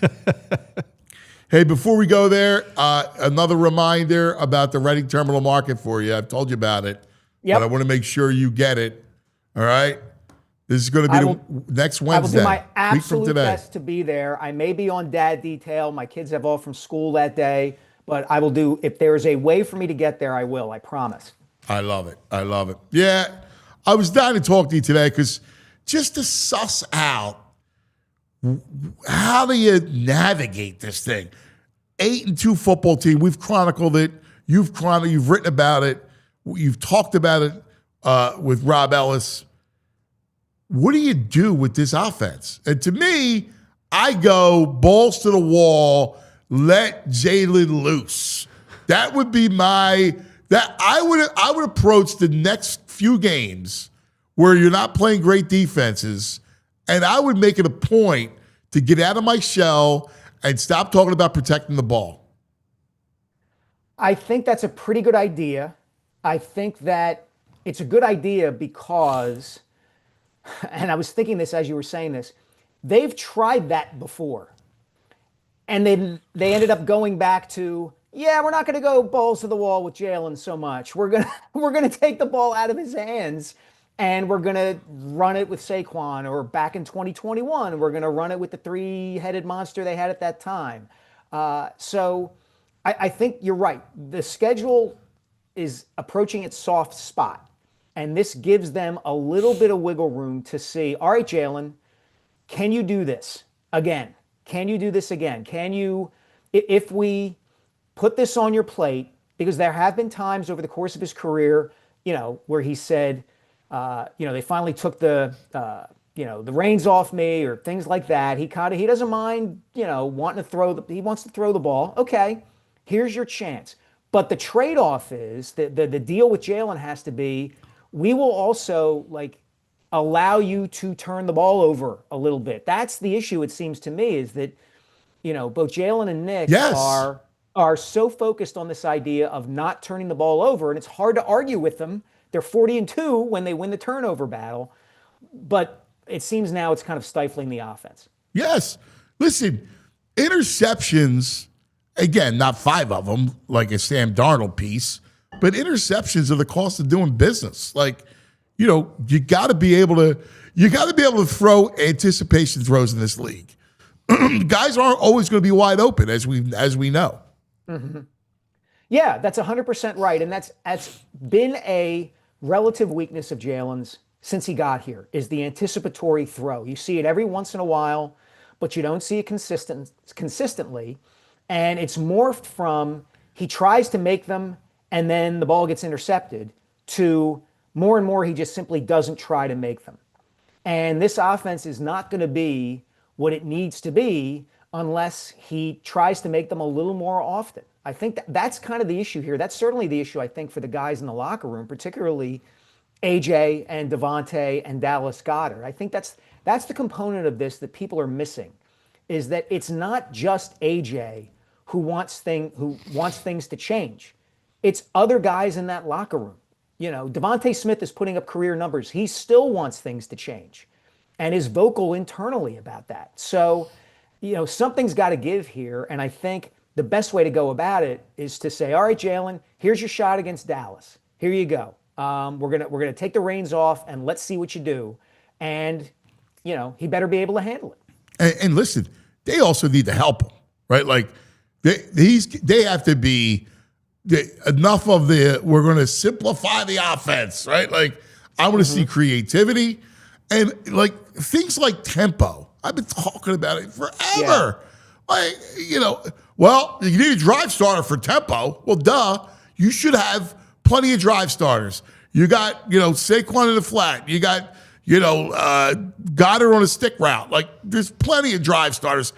The teams have them built into their offense. You got to be able to go a little tempo and help them. Yeah, but again, everything comes back, Anthony, to what's plugging up the sink, so to speak. Is it that Patullo wants them to go tempo and Jalen doesn't respond well to that? Is it Patullo doesn't go tempo because he doesn't think Jalen can handle it? And unless we're on the headsets, knowing that game to game, it's an unanswerable question to a large degree. I would love to see them go tempo. Their offense is plodding anyway. It's like it takes them forever to get to the line, and it takes them forever to kind of get set up, and it just kind of drags the whole operation down. And of course, the final component we haven't mentioned is they've been predictable this season. Well, guess what? They were predictable last season. And the difference is nobody could stop what everyone knew what was coming. Turn around, give the ball to Saquon. He's getting 4 or 5 yards before he's touched because the line is that good. Well, the line isn't that good now. It's just not. And that gums up everything else. So my buddy Vinny says, all right, this is a good point. What I don't get about simplifying things for Jalen is running pedestrian routes that make it easy on the defense. Would it make it easier on Jalen by creating routes that free receivers open? Don't they have a receivers coach? Don't they have Patullo who could help construct routes and looks? And this is what we've been talking about a lack of creativity and scheming guys open. When fans say, like Randy Rhubarb, when Randy goes, yo, well, where's our creativity to help the guy out? Like, it's one thing about that, but you also need to do your job as an OC to help free things up a little bit. Well, it's all over Twitter. I mean, people put route trees up every week. The route trees are so boring and just the same every week. It's ridiculous at this point.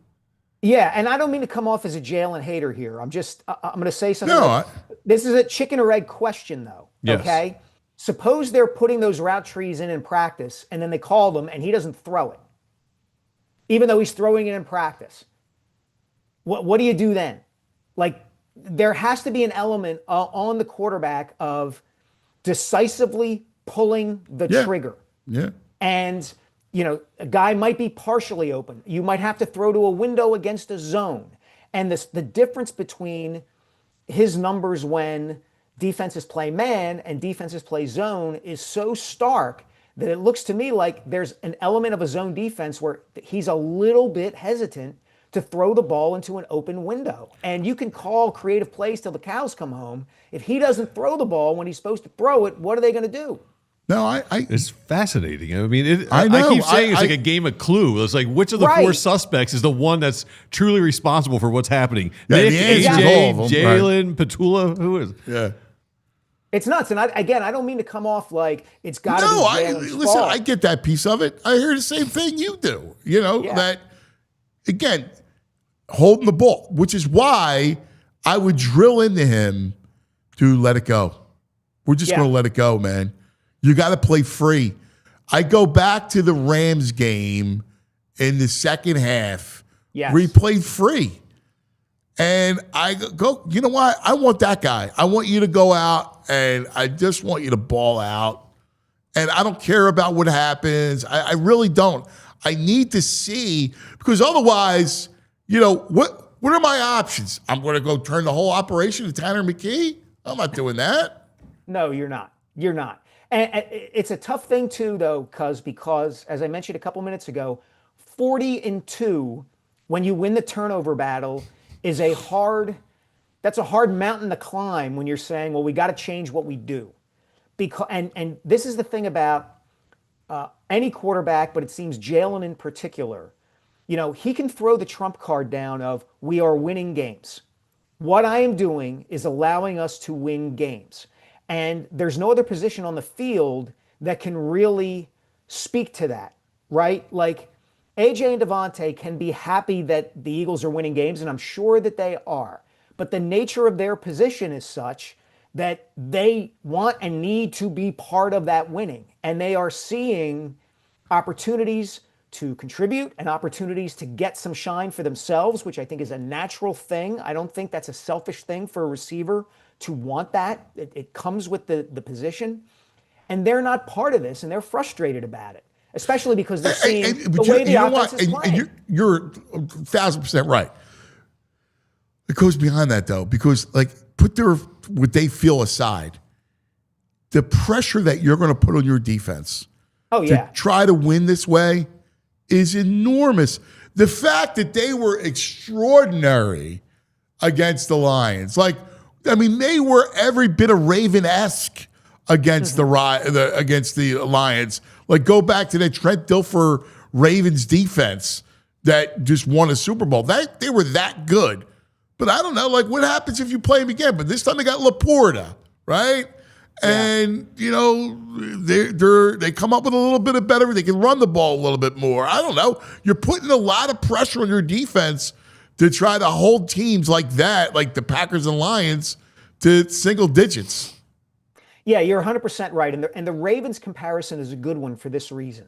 Because that Ravens team, once it made the transition midseason from Tony Banks to Trent Dilfer, that defense was under no illusions about the mission for them, right? There wasn't they hadn't just won the Super Bowl. They had been kind of, they'd been pretty good, but Banks would make a lot of mistakes. And finally, Dilfer's mission was, Trent, just don't screw it up. You're gonna throw the ball, 20 times a game. You're gonna turn around and hand it to Jamal Lewis. And the defense was like, all right, if we're gonna win, we have to do this, and we know we have to do this, and Trent is doing exactly what we need him to do by throwing for 150 yards and 1 touchdown. The difference with the Eagles is everybody has seen this offense be better. So everybody knows it's within them at some level to be better than it has been. And that's a different kind of pressure on the defense. There's a measure of, I would imagine, kind of frustration for the defensive players of like, you guys are capable of giving us a break. Give us a break at some point. It's not the Ravens with Ray Lewis and Ed Reed and Tony Siragusa and those guys who are just going to be like, we'll shut you out every single time. This defense is great, but asking it to shut teams out every single time is not the way the Eagles are supposed to be winning games, and everybody knows it, and everybody knows that they've put the resources and the money into not being that kind of team. Yeah. I mean, that's the point. And all the stars were on defense in Baltimore, whereas, here, I mean, it is unthinkable. As frustrated as we are, Jeffrey Lurie's got to be so frustrated. He's out of his That's mind. a lot of money. He's got to be out of his mind. He doesn't want to win this way. He's never wanted to win this way. He's always been about, you got to score to win games. And if you have a great defense, that's wonderful. But he wants to score. This is a guy who a few years ago, the Eagles win in Lambeau Field to basically save their season by running the ball with Jordan Howard and whoever else. Yeah, it was Thursday night football. Thursday night game, and he's mildly upset that they didn't throw the ball and score more points. Yeah. So we know how Jeffrey's coming down on this. So that's another element in kind of the upheaval of this situation. Now, here's an interesting piece. So now Degon comes out and says there's frustration going on with Jalen and the whole thing. And, it's something you probably heard. I know I heard it. And, there's. But from what I gather, there's frustration. When your offense is this bad, everybody's frustrated, of course. But it's not to the point where it's destructive. It's like destructive, if that makes any sense to you.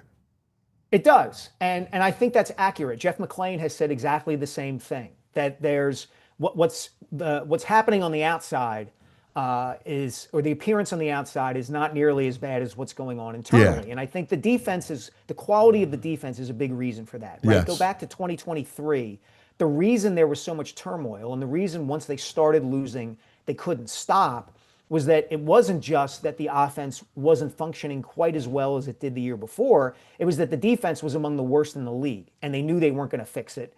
And they demote the defensive coordinator and promote Matt Patricia, and it still doesn't get fixed because Patricia is not very good, and it was too much for the defense to learn his system anyway. But the fact is their defense is balling out right now, so that papers over everything, and it buys them time. Is it as bad as we're making it out to be, or some people are making it out to be, I should say? I don't think it's that bad. But it is a little unsettling. And we're in that stage in Philadelphia sports now with this team, and you know this, Ant, you know this too, VG. Like when a team is expected to win, there's a different kind of panic that can set in where it's like, this is supposed to happen and it might not happen. And that kind of freaks everybody out. So should we, now let's look at it from the fan perspective, all right? we have always been, hey, we want to win running the ball.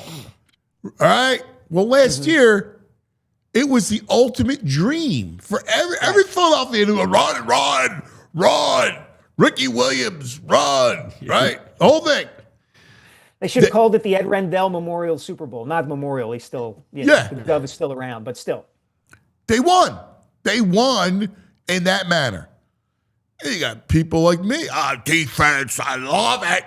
Bud Carson, Buddy Ryan, Jim Johnson. Now you got a defense that is every bit as entertaining. I don't know if nothing will ever be gangrene, but this defense is freaking awesome. I freaking love watching it. In fact, it almost sucks when they're off the field. I just enjoy watching them, right? Like,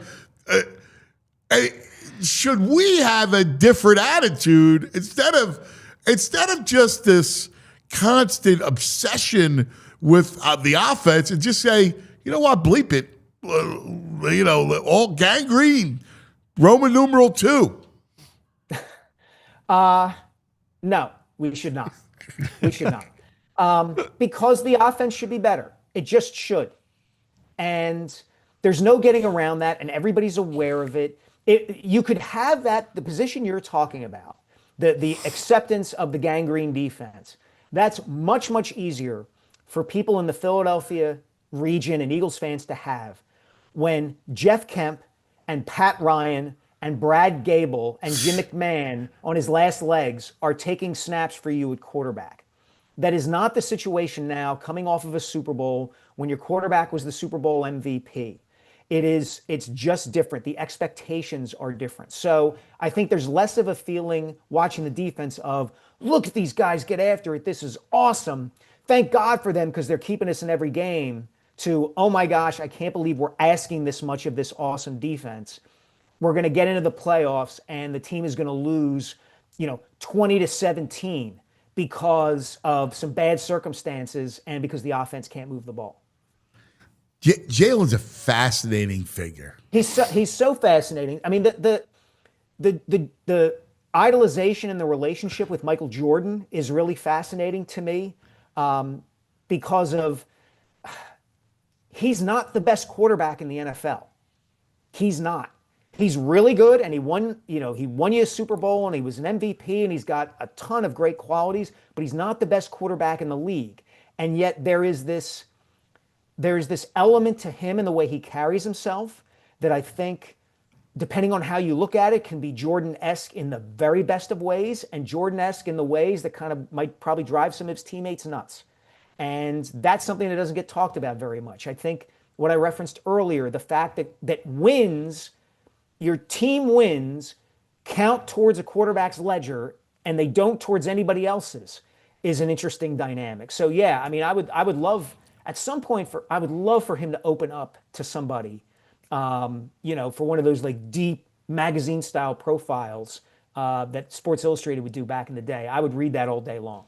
Yeah, he's such an interesting guy because I had somebody tell me we were talking about him, and they, and that person loved the fact that he's obsessed with Jordan because of the winning thing. The only problem is, like, sometimes you think you're better than what you are, right? Like, and that I think is what kind of ails him. But then his relationship with the fans, because when you look at Jalen, you go, man, he carries himself perfectly, right? Like, yes. You look at him, and there's another element too we should mention here too, and there is Philadelphia's, to put it kindly, complicated history with race, and the fact that he is a black quarterback who has won a Super Bowl. That's an element in this for a lot of people. That there are people who want to defend Jalen for that reason, and I completely understand that. And then there are those who are analyzing him and his positive traits and his flaws in good faith. And then there are, sadly, part of the population that's like, put Tanner McKee in there for obvious reasons. Well, that's interesting because I guess I kind of push that. Well, I mean, I'm not naive to say it doesn't exist, but I mean, if this was Donovan, which I lived through Donovan and wrote about stuff like that, I get. Randall, I get. But after Randall, Donovan, Mike Vick, I don't know. I don't. It's not even necessarily an Eagles thing as much as it is. Well, we're talking about a quarterback. I don't know. Maybe I just don't. I just think at this juncture, and again, I fully reconcile that there are people out there that look at it both ways. But man, he's an interesting guy because I think a lot of Eagle fans go, well, wait a second. He delivers, like he wins. Right. Like he's a winner. Like I say all the time, like he's not anywhere near the best quarterback. Like he's not a good thrower. He doesn't want to throw in windows, but he's got a winning gene. Right? Yeah. So the winning gene complicates things because you go, well, I'm sure there are other quarterbacks out there that can run the offense way better, but they don't have the winning gene that he does.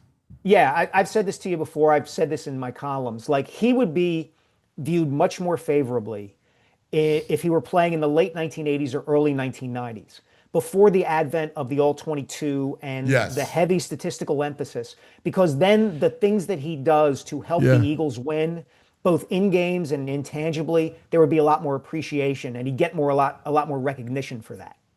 Yeah. I'm looking at a scouting report from the draft combine back in the day. His strengths: tough, take hits, doesn't get hurt, durable, winner. And that's his strengths. And then his weaknesses are all limited passer, struggles to see the field. But that winner strength. That's what it is. That's it, man. And that's what makes things so interesting, right? Like, the whole Super Bowl MVP. Let's be real. The defense won the game, all right? We know how that thing played out. Defense won the game. But it's more encapsulizes him as a winner, right? That was so it's such an interesting dynamic. It really is. It is. And the winner thing is not something that is easy to talk about on a show like this or a local talk radio show or the national shows. You can't slap a graphic up beyond the team's wins and losses or his record as a starter that shows, he has the winning gene or he does whatever his team needs to do to help them win. You have to watch him week after week after week. I go to this one play, the first year he was a starter, they lost to the Chargers, but he drove them the length of the field to tie the game with 6 minutes to go. And he had 2 or 3 scrambles on third down where it was 3rd and 7. And you got to get him. And he flings his body forward and they get the first down. And then he throws a long touchdown pass to DeVonta. And they tie the game with 6 minutes to go. And then they never get the ball back. So you read the box score of that game and you see the highlights and you're like, Jalen Hurts. But if you watch the game, he put a lesser team in the position to win that game if you had watched it play after play after play. You know what's funny? You know who's a carbon copy of Hurts as a coach? It's Sirianni. It's so right. wild Wow. because you go, all right, well, I got an offense that needs to be fixed. My head coach comes from the offensive side of the ball, but he can't fix it. He's not the one to fix it. That's not his strength. That's not where he made his bones. He's not Sean McVay. He's not, Sid Gilman to go back in the day. Ryan Shanahan, any of those dudes. Right. Yeah. No, it's amazing because even down to the punt, dude, what are you doing? Yeah. There's 2 weeks in a row where I'm going, dude, just relax. Stop being so emotional. Right? Yeah. I got faith in my players. Stop with that nonsense. Of course you do, but of course you have to punt in that situation. It's illogical not to punt. But the guy wins. Yeah, I had a big issue with that decision too. I feel like Nick is still coaching the team he wishes he had instead of the team he actually has, if that makes sense. Last year, 2 years ago, you run the tush push all day in that situation because you're getting on a third down, let alone fourth down. Now, in the environment you have where officials are cracking down on it, where teams are a little bit better at stopping it, Cam Jurgens isn't in there, et cetera, you got to punt the ball in that situation. But, his guys love him for going for it, I guess. I go, like, I look at him sometimes and I go, his record is mind-boggling, right? It's mind-boggling. And I look at him and I like him, like I do. I think he's an endearing figure, right? Mm-hmm. But I go, he's not a great coach. He's not a great X and O coach, but his teams are buttoned up and he pushes the right buttons when, like I was talking to BG yesterday and talking about, how they'll work on tackling and they do their lift days and they do those little things. And Nick gets them to do it. You never know what's going to reach an athlete. I still remember an anecdote about Pat Riley during that 2006 Miami Heat season. And he came into the locker room one day, and this is the Heat team with Dwayne Wade when he's young, but Shaq when he's loaded with veterans who were accomplished to varying degrees in their careers. And he walks in, and Riley dumps a bag out, and it's all his championship rings. And he basically says, like, I got these. What do you guys got? And then walks out. And it wasn't Pat Riley being a master strategist of basketball. It wasn't him out-thinking anybody else. It was just like, this is what this team needs to be motivated. This is what this team needs from a culture, environment, atmosphere standpoint to succeed, and I'm going to deliver it. And maybe that seems to me what Nick's secret sauce is here. He's not going to draw up the brilliant route tree that's going to get AJ open by 5 yards. But he's going to hold this thing together as long as AJ's frustrated and DeVonta's frustrated and everybody's frustrated and the noise is coming in from the outside. He's got it locked down that way. Very good, Andrew. Very good. But you know what? Here's the irony for the bow for this conversation. The two of them have had their issues, or certainly Yes. Jalen has issues with Nick. Like it's amazing. Like the two of them are like this. They win Yes. together. They're the same guy. They're like so, and yet they're not. And I think they both drive Jeff crazy too. Oh, yeah. I think they absolutely do. Yeah, and it's just funny from a personality standpoint, right? Like, Nick is like part lab retriever where he just like, whatever you guys need, I'll answer, I'll talk, blah, blah, blah. And Jalen will freaking stare a hole through your chest if he doesn't like the question you're asking him or whatever. It's just funny. It is. It's I'm looking at win percentage. I mean, it's Guy Chamberlain, John Madden, Vince Lombardi, and Nick Sirianni. Yeah, it's insane. The whole thing is wild. It's just completely. It's mystical and magical, guys. It just is. Yeah, and I don't know. I just love Fangio who with these coordinator days. Yeah, He's great. He just sits back. Yeah, Dory Jackson. Yeah, he missed a play early. Came back nice. Like this. Yeah. It's a fascinating thing. What's new in your world, my brother? Plugging away on Rocky. This is how I'm spending a good bit of my day today is, I don't know if you did this, cuz I print out all my notes and then take scissors and cut them up and then arrange them in the order I'm going to write the chapter and then tape them together. And then I keep them next to my laptop so I can just write the chapter by just following the notes. I'm old school and I crazy. tried doing that one time. What I wound up doing is, I don't know, we all have to find our way. I have like 10 files open. See, right? I can't do that. Oh, I can't do, no. I can't volley back and forth between right. files. No, way. It's insane, right? Like, no, it makes you nuts. Like, but I have like 10 windows open, and I'm so paranoid about losing something, right? So I'm constantly saving everything, right? Mm-hmm. And then I name them different files, 1, 2, 3, 4, 5, 6, whatever. Sketch 1, right. Sketch 2, sketch 3. And then like I'll make a note in a notebook of what's in each file. Sketch 1, sketch 2. and I do it like that. Yeah, it's. I'm index cards. You're- I got packs of index cards everywhere, moving them around. Yeah, that's kind of like. Yeah. That's what I'm. Your guys' methods are much more cost effective than mine because, as Not my involving- wife tells me all the time, we spend a ton of money on printer ink and paper, but it's what I need to make it work.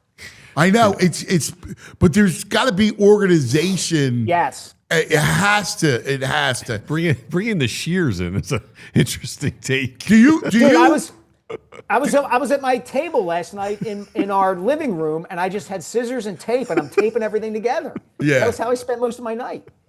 Which I kind of like. I don't know, in a weird way. Like Dude, I can't build. This is manual labor for me. The only things that I can build are sentences and paragraphs. That's it. Dude, yeah. Unfortunately, I'm in the same boat, man. Yeah. And it kills us. It kills. Yeah, like it does. my I wife gotta thinks call a I'm just handyman. useless. Yeah, I got to call a handyman for pretty much everything else. Yeah. But I can build this stuff. Yeah, we could build a house of words and Yeah. make it, well, whatever good that does us, because Yeah, I ultimately, don't know. Yeah. All it does is torture us. If I tell you torture, like I'm working on that college football show with Ron Shelton, right? Mm-hmm. So, every night I'm writing it, I'm trying to figure it out, and then he's got his way, and I take it like, hey man, you're the master. I'm just Dude, you wrote Bull Durham and White Men Can't Jump. I am staying out of the way. right. So I just he'll go, hey, you know this world better than I do. Can you write me? Right. So, all right. Right. So then I think I got it. Right. So I'll stay up all night, and I'm like, all right, I got it, and I'll write, 20 pages, and then I sit I sent it to him yesterday. He writes me back. I go, how'd that work? I text him. I'm like, what's he going to say? Is it going to work? Because it's been going well, right? Yep. He's like, nah, it doesn't. 'Cause I thought I fixed our problem. Oh, man. And he's like, I said, did it work? He went, no. I was like, oh, mother, father, what the frick? Oh, Well, my I'm God. going through the same thing, man. Like, I'm tormented until I hit my deadline, and then I'll send the manuscript in. And then it is torture waiting for my publishing editor to get back to me about the whole manuscript. How much editing am I going to have to do? What do I have to cut? What do I have to add? And it's, how much work is ahead of me then? And it's just, why do we do this to ourselves? Oh, it's horrible. It's horrible. And you don't know, Yeah. And then there's a you're scene- never even satisfied once it's done. Because No, never. Because you go, Never. oh man, I could have done this, and this. Yeah. There's a scene in an episode of Everybody Loves Raymond where the wife, Deborah, suggests writing a children's book with Raymond because she says it'll be fun. And he says, no, it won't be fun. There's nothing fun about writing. No. And it was the most relatable moment in that entire show. Yeah. Because it definitely wasn't. They would be eating pizza and drinking beer in the press box. And my wife was like, is that what you used to do? I'm like, no. Are you nuts? We got all day long. How about when we're in New York and you got to pack the whole thing and, everybody who's got story, you're paranoid that you're missing the story. Somebody's got a nugget that you don't have. Oh. Yeah, and you're on your fifth cup of terrible coffee and horrible.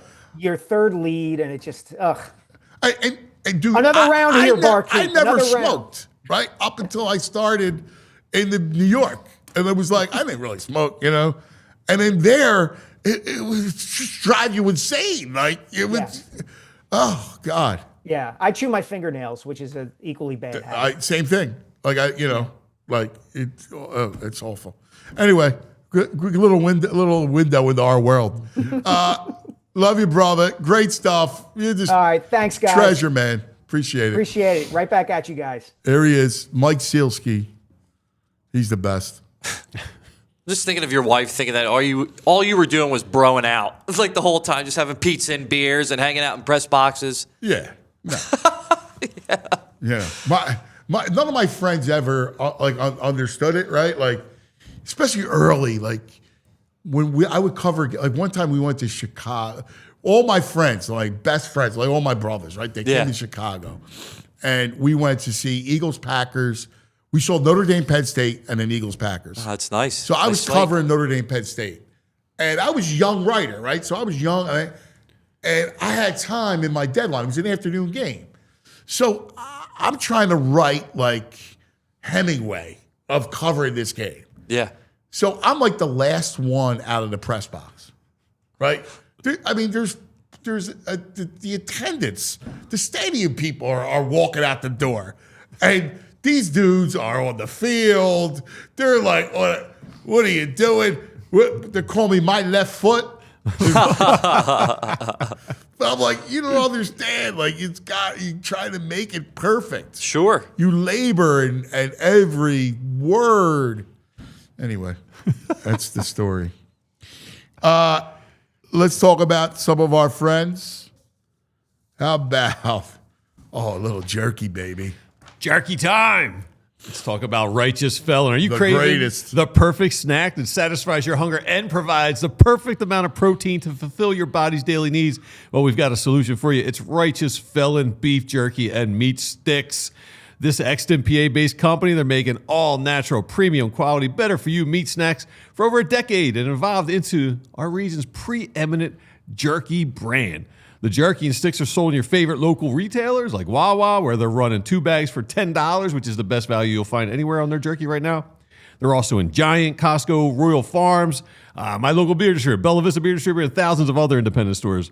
So what's more, check this out. Righteous Felon, they help fuel your favorite Philly athletes by working with their nutritionists at the pro sports teams to provide jerky and sticks for players to eat before the games, after workouts, before workouts, and during the games. So if Righteous Felon jerky and sticks are good enough to keep Philly's pro athletes from performing at the top of their game, it's got to be good enough for you, the average Joe Schmo. The habanero jerky is the greatest thing ever. I'm all about their turkey because it's hard to find a good turkey jerky, and theirs is phenomenal. Every one of their flavors. We get a box here and it's going in like 2 days. Yeah. And I like the sticks are awesome, but I love the jerky itself. Like they're tender. Oh man, well, so good. If you're the kind of person who wants a deal and snacks delivered to your doorstep, you can order online at righteousfelon.com using the code PHLY20 for 20% off. They got all kinds of cool variety packs, bundles on the site, so it's a perfect gift also for that special meat snack lover in your life. And again, that discount code PHLY20 for 20% off your order at righteousfelon.com. All right, gang, join me and give the gift of entertainment this holiday season. Tickets to see national headliners at the Excite Center at Parks Casino. Yes!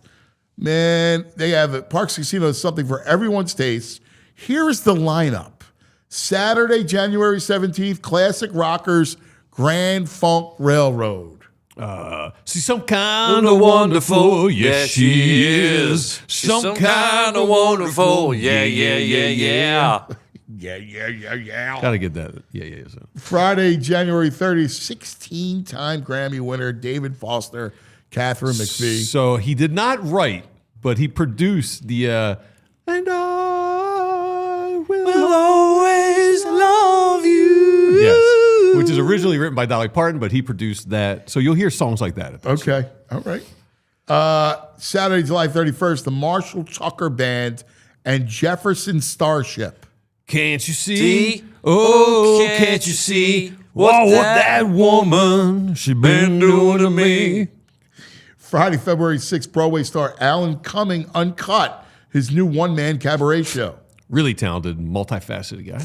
Saturday, February 7th, Piano Men, Generations, tribute to Elton John and Billy Joel. Sing us the song, your piano man. Sing us the song tonight. Saturday, March 14th, Tracy Morgan. Saturday, April 4th, Kathleen Madigan, the Day Drinking Tour. Yeah. Saturday, April 18th, Melissa Etheridge. Just to reach you, oh, just to reach you. Come to my window. Okay. The acapella sounds of Straight No Chaser on December 5th, their holiday group. Rudolph the red-nosed reindeer had a very shiny nose. I thought he was going to go like, snow on Broad Street. ParksCasino.com/entertainment to buy tickets. Going to be 21. Gambling problem, call 1-800-GAMBLER. Time now to go fantasy football. Geek. There he is. Hello, Geekus Aurelius. Hey, what's going on, cuz? You got to get in an opening. We got the Hornet sound. No, you need more of an opening for the Geek. All right. All right? All right. The Geek's unbelievable. The Geek told everybody to pick up Jacoby Brissett, and he threw for like 500 yards. And Jalen can't throw for 150, and Brissett's throwing for 500. Like, Flacco's throwing for 470. The league is wild. Not to mention Michael Wilson out of nowhere picking up a 165-yard 40-burger score that week as well. And we picked up Michael Wilson and played him and won our leagues and won. That was the Millie Maker winning play as well on DraftKings. If you listened and you played it, you could have won $1 million. Did you win? Did you win? Did you come close to it? I had some risers. My problem wasn't that I had Brissett and McBride and Wilson and everything. My issue was I played Jamar Chase, so I believed in the Flacco side of it, and he didn't do all that. That's a shame. You're right there. He got me Chase. So what are we doing, man? You got to help people out. Like, we're winding down here. Guys, it's 3 weeks to the playoffs. So a couple of things in your fantasy football leagues. Here's what we're doing right now. It's a couple of weeks to the playoffs. So what I'm doing is first of all, there are some pickups, very important pickups for this week that I want everybody to go out and grab right now. So before I even say anything else, Kenny Gainwell, we had Warren with the high ankle sprain. We know that that's a multi-week injury. High ankle sprain, that's a 4 to 6 weeker. That means old Philadelphia Eagle, Kenny Gainwell, now effectively the starting RB1 for the Pittsburgh Steelers. Another Philly, hey, it feels familiar. It's Pittsburgh, it's Philly, same guy, same uniform. Pick him up. Now, I got another one for you. Will Caleb Johnson get anything, the kid from Iowa? It's not look good for Caleb Johnson. The last time I saw him, he was fumbling a punt return. So, I mean, they don't like him. Why did they bring in Kane? Why is Gainwell playing at all? They had Caleb Johnson. They don't like him. So, beyond that, I don't know if that will change, but they definitely don't like him. Second guy, same situation on the Packers, right? Manny Wilson steps in for an injured Josh Jacobs. Josh Jacobs got the knee bruise, got the thigh, got a bruise going on somewhere. He steps in and gets all of the work this past week. So this is the situation to monitor for NFL Week 12. Josh Jacobs is a warrior. That dude will play injured, by the way, so be careful. But if Jacobs is out, we get Emmanuel Wilson in a smash matchup. He's available. I picked him up on waivers this week in 3 leagues. These guys are available. Kenny Gainwell might not have even been picked up. Like, if waivers ran in your league, there's a possibility that no one even kind of clicked in their mind that this was a guy they need to grab.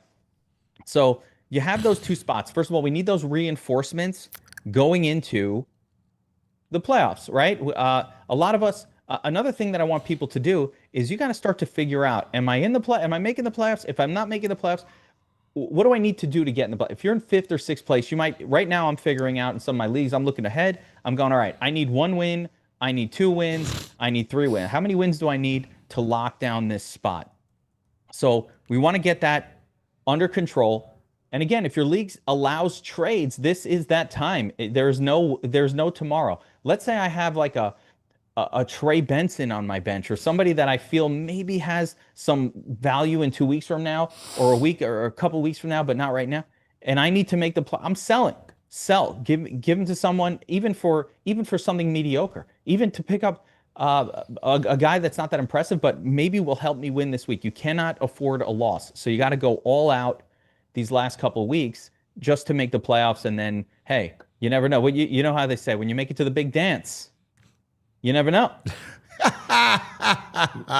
Geek, I feel like I made a geekish move this week. I got in on the Jaden Reed because my receivers stink. I'm hoping he comes back and shows some life. Yeah, I mean, I love putting him on your bench, but don't start him this week. Let's wait Dude, I may have to. My other option is Ricky Pearsall, so I may have to start him. Oh, man, I'm going Pearsall over him. I'm not playing the guy right off of a long injury. Pearsall's actually fine. Pearsall's a good start. He knocked the dust off last week. He knocked the dust There's off. A lot That's of what dust, we want, right? Yeah, he's a little dusty. He's been on the shelf for 4 or 5. Well, you know how it is. Go to the shelf, grab a little something off the shelf. They're playing Carolina Monday night. Yeah, perfect matchup. I would definitely play Pearsall. I say go out and pick up Michael Wilson. He's available.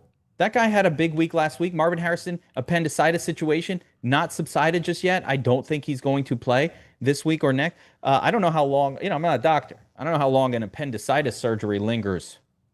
Yeah, but I'm assuming it's a couple of weeks. Cut an organ out of your body. That has to be something. Do you go back to them this week? They're playing Jaguars. Obviously, listen, Jaguars much better defense than what they saw last week. Like Jaguars defense is weirdly good. It's not that bad this year. I don't know. Jaguars are a tough team to read, but their defense has not been bad. But this is a home game.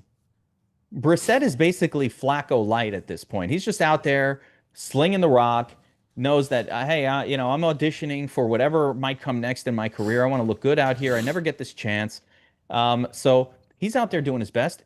He's out there slinging it, and they don't have anyone else to throw to. Remember, a lot of people didn't realize last week when I was talking up Michael Wilson, it wasn't just because Marvin Harrison Jr. was going to be out. Zay Jones, the other guy that they kind of used, was also lost for the season. So they were forced to throw it to Wilson, who, by the way, has the profile of a pretty good wide receiver. He's got length, he's got speed. His issue has been production, really, more than anything else. But he's got length, he's got speed. He looks the part out there. So nobody I'm getting crazy for. But I think as long as Brissett is out there slinging it, he's got to throw to more than just the tight end. So this guy's going to get the ball. And as a bonus, Arizona does not have a dominant running back on the team to sort of take away those opportunities or to demand opportunities. Like they're rolling Bam Knight, I think, this week. That's not, you probably bring back Michael Carter off the shelf. So that's not that great of a situation, and it leads to higher pass rates above average, right? And that's what we wanted. That's what we saw last week. Listen, I wasn't expecting Jacoby Brissett to break the record for completions in a game. Like, what the heck was that?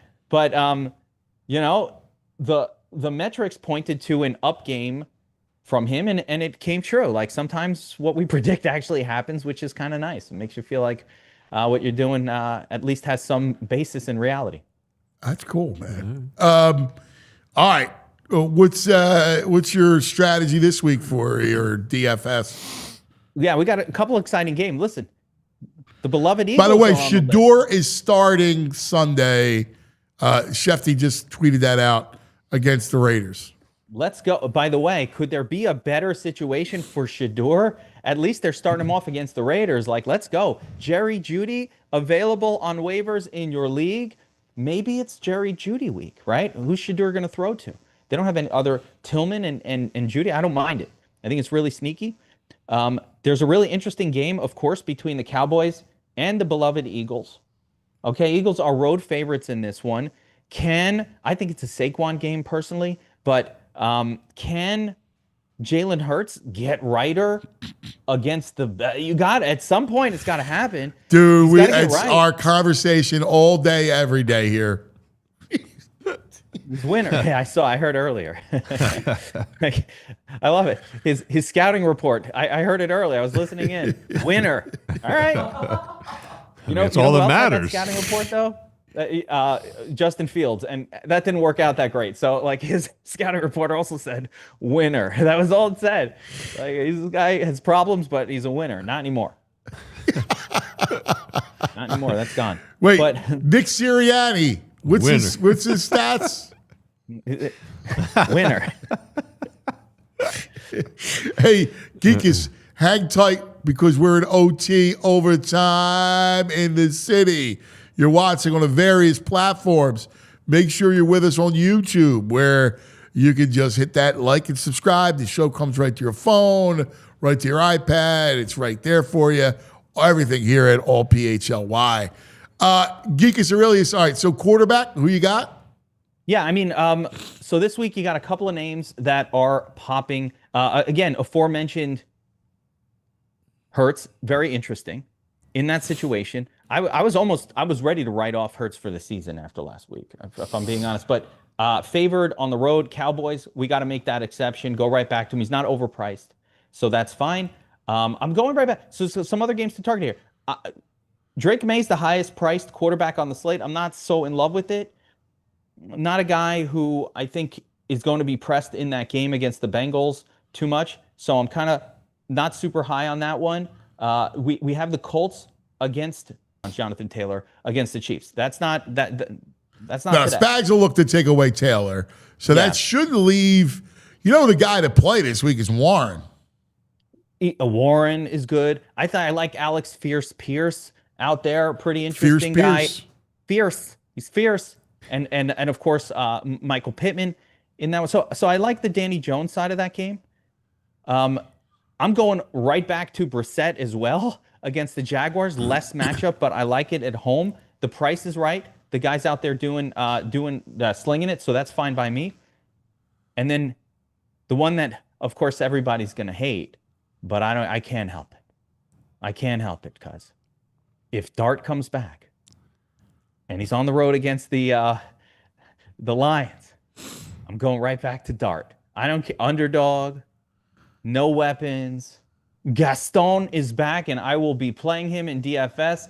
I don't care what's going on. You're the greatest, man. I'm like Belle when it comes to Gaston. No, actually not Belle. I'm like the silly girls when it comes to Gaston. I'm into it no matter what. All right, we got 2 questions from Chad. Darnell Mooney or Yosevich? Oh, man, that's a brutal question because they're both in a similar situation, right? Well, let's just talk up Moon. I'm going to go Yoshivas just because I think Kirk Cousins might be completely cooked.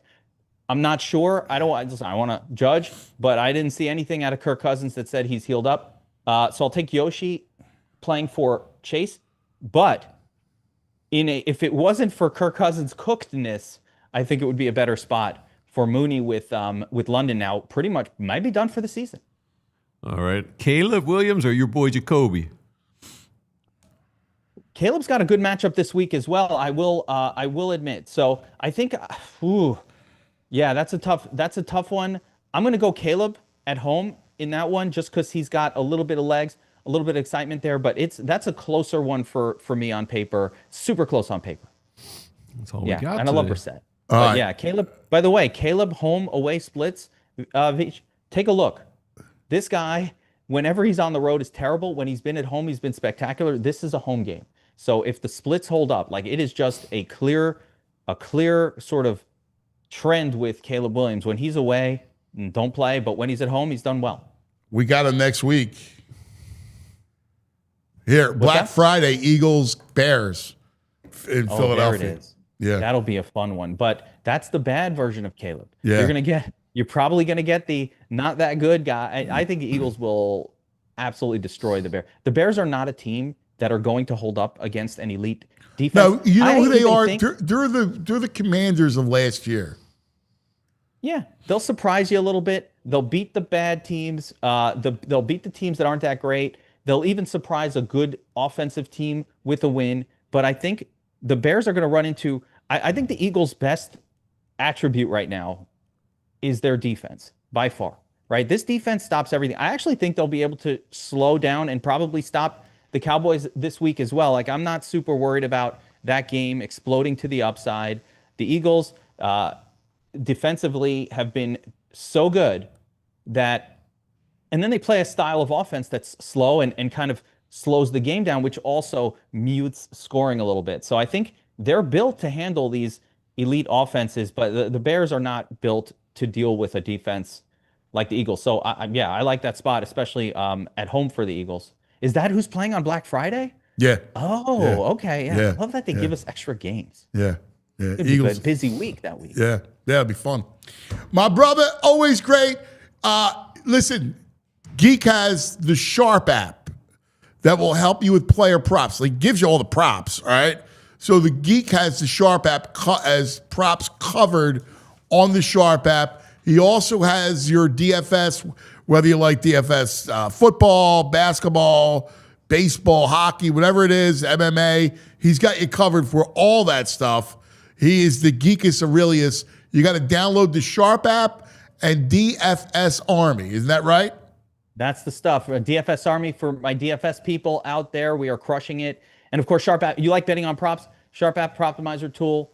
You can literally just go down the list. It shows you the edges. You're always betting with a mathematical edge in your favor. If that's the type, not everybody wants to bet with a mathematical favor, but if you do, that's what you use. The Proptimizer tool, go right through it. I think I went 9-1 last week in props just with my eyes closed. Just going right down the list, all the edges. Shouldn't always hit like that. Really expect to win, 7-3, 6-4.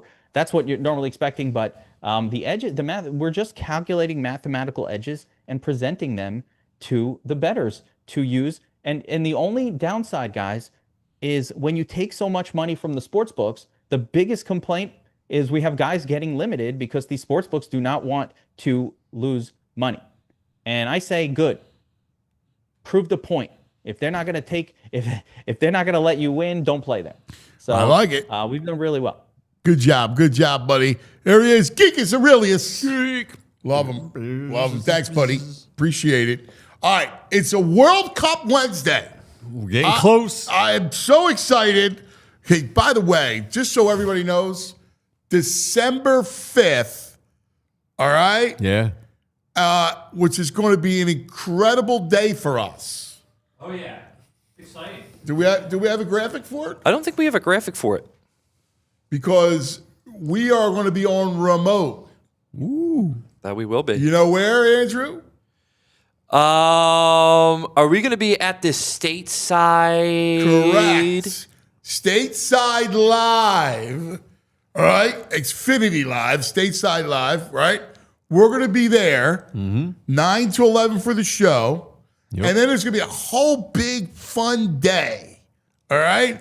Because that's the day of the draw. Ooh. All right? That's the day of the World Cup draw. We're going to find out who's coming where. Who's coming to Philadelphia.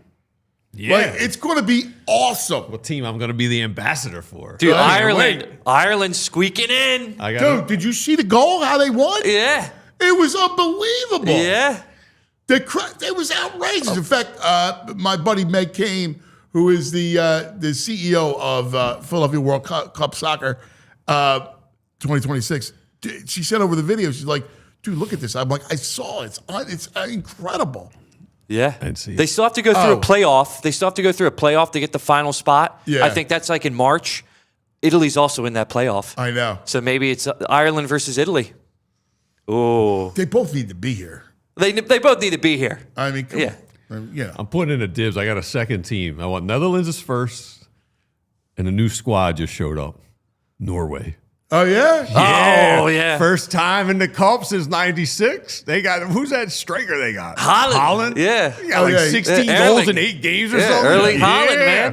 Some Odegaard. Norwegians or the Dutch. I want one of those two. Ooh. I like it. Both are good. I like it. Very cool. Anyway, it's a World Cup Wednesday. And yes, Friday, December 5th, make sure it's a big party down there. 12 o'clock to 4 or 5 o'clock all day. Ooh. There's going to be fun. There's bars and food and a big thing. I'm going to MC it. So we're going to have a lot of fun. Today, I'm very excited because we have Kyle Stein with us, who from Visit Philadelphia. All right. So he's going to give us, we have such a big year next year, 2026. It's going to be a blast. All right. So we're going to visit with Kyle what Visit Philadelphia is going to be doing with the World Cup and, of course, all the other events that are happening in 2026. Don't go anywhere.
All right, welcome back, and very, very excited on a World Cup Wednesday to visit with Kyle Stein from Visit Philadelphia.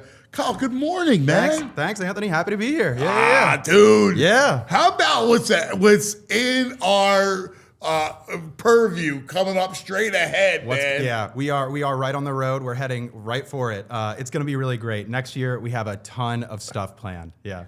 So excited. So first, tell people about Visit Philadelphia, because it's instrumental in getting the word out about our town. Yes. So at Visit Philly, we basically promote all of the things that are going on in the city, telling people where they can go, everything that's going on, all the cool events, everything that's happening. You come to us, we have that information. So yeah, it's the greatest. We're your number one resource for basically everything that's going on. Yeah. I mean, beginning with, all the stuff that's going on for the holidays. Yes. Right? Like, yeah. We talk about the light show and the Wawa Welcome America light show. Yep. The tree is going to look crazy this year. Yeah, really exciting. And what they're doing down at City Hall, by the way, with like all the Christmas Village stuff. Yes. It's so cool. It is cool. I love it.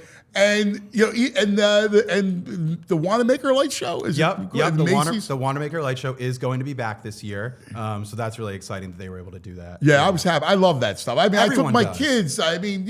We all went generations. I know. Of Philadelphia have gone through there. Yeah, it's an institution, and we're glad it can be back. Yeah. It's so cool. All right, but let's talk about World Cup. Yeah, all right? Let's do it. Let's get into it. December 5th at Stateside Live. We're going to have a big party. Okay. Yeah. All right. I love it. I'll be there. Yes. So will I. Yeah. Nice. All right. I'll be the MC. So I'm looking forward to it. Yeah. We're going to have a great time. We're going to find out. It's a World Cup draw. Yep. We're going to find out about which teams are going to be here, what countries. Yep. It's going to be a lot of fun. Yeah, it's going to be great. So we're going to find out exactly what countries are coming here. A little later on, we'll find out exactly what day those teams are playing.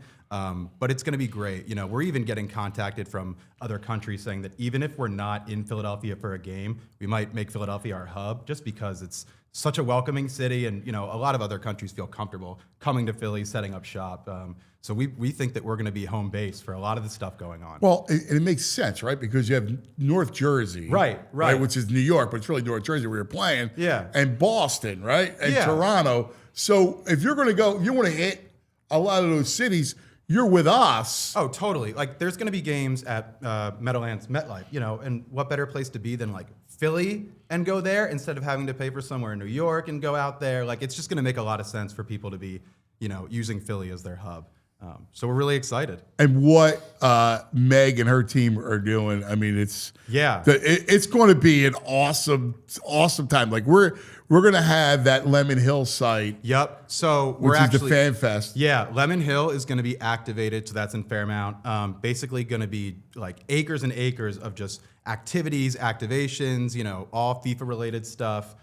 Just things for people to do the entire time. But there's also going to be a volunteer center in the Fashion District. So you can go in there, find out more. There's going to be activities, stuff for people to do, and just kind of get involved. Oh, well, we're going to be broadcasting from there. In fact, I got a tour of it. It's awesome, right? Does. Because it's so cool. First of all, it's like a museum of all the stuff in Philadelphia soccer, right?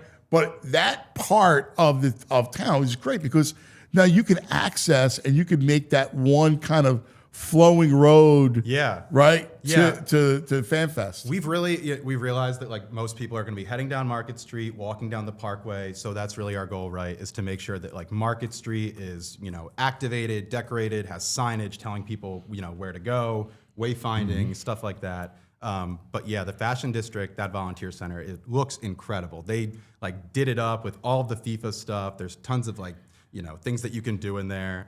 It's really cool. Yeah. It's all set up, ready to go now? Yeah. Yeah. Are you guys doing trainings now there? Yeah. So they're actually in the process of training volunteers right now. Cool. Yeah. Oh, people are thousands. Tens of thousands of people Yeah. are going through it. In fact, we're going to be doing a show there coming up soon. Yeah. It's an awesome. What they did is fantastic. 2 floors. Yeah. It's huge, right? You have the gallery next door. So it's there. It's perfect. Yeah. It's really impressive what they did down there. So that'll be great. So now, what other activations are you working on with Meg and her team? for soccer specifically. Yeah. So, like I said, there's going to be activations all at the Fan Fest in Lemon Hill. So basically, other orgs are going to be setting up their activations there. They'll have different vendors, things like that. People can go there and kind of, you'll see what there is to do in the city. So it'll basically be like a huge space for people to interact with all of these different businesses that are in Philly. Especially for people who aren't familiar with the businesses in Philly, this will be a good way for them to get familiarized with all the different things they can do. Oh, that's fantastic. That's going to be incredible. Yeah. So the celebration. Yes. All right. Yeah. There's a long history here, right? This is going to be USA 250. Yep. In 1976, during the bicentennial celebration, Yeah. it did not go off the way everyone wanted to go. Yeah, for people that have been in this city for years, they say that, right? And it's funny, actually, when we had a meeting a year ago and we were talking about this, somebody was like, look, in 76, we had belt buckles. And it's just so funny, kind of how things have changed a little bit. But yeah, next year, we have a game on July 4th. We're the only city that's going to have a FIFA game on July 4th. Makes sense, right? And it's just going to be a huge celebration here. We're seeing from statistics that 70% of the people that come for FIFA games don't even have tickets. Yeah. So they're here just to basically be in your city, celebrate. There's going to be bars where basically you can have your own FIFA setup, like a FIFA bar where you can watch the game, things like that. So it's going to be really cool. We're going to have people from all over the world in this city. And I think people kind of got a taste of it this summer, right? With all the soccer games. Yeah, the Club World Cup. Yeah, that was so cool to see. You saw the videos of people on the Rocky Steps. That was great. So think about that, but times a million. Yeah, right. Yeah, it's going to be wild. Yeah. The whole thing with different groups and everything. Yeah. But then that's not it, right? No, yeah. We got everything happening in sports to beginning with the NCAA tournament. Yep, we'll have the NCAA tournament here in March. We got round 1, so that'll be really exciting. That'll be at Xfinity Mobile. But we also have the All-Star game. The Yep. MLB All-Star. Yeah, can't wait. So that'll be great. And Home Run Derby. Yes. And I know that they're going to be setting up an All-Star Village down there. Yes. It's going to be really cool where, fans can go and get merch and things like that. And that'll basically happen right after July 4th. They're going to turn everything around down there at the sports complex. So that'll be awesome. Yeah. We have a big time golf tournament. Yeah. The PGA has the golf tournament. Yes. It's a little outside the city, but yes, it's in one of our counties. That'll be amazing. So that's a little bit earlier in the year. But yeah, really excited about that too. And the PGA is confident that a lot of the people that are attending the tournament are going to be staying in the city. They've reached out to us for recommendations about where to go, where to eat, things like that. So, they're confident that people are going to be here for that.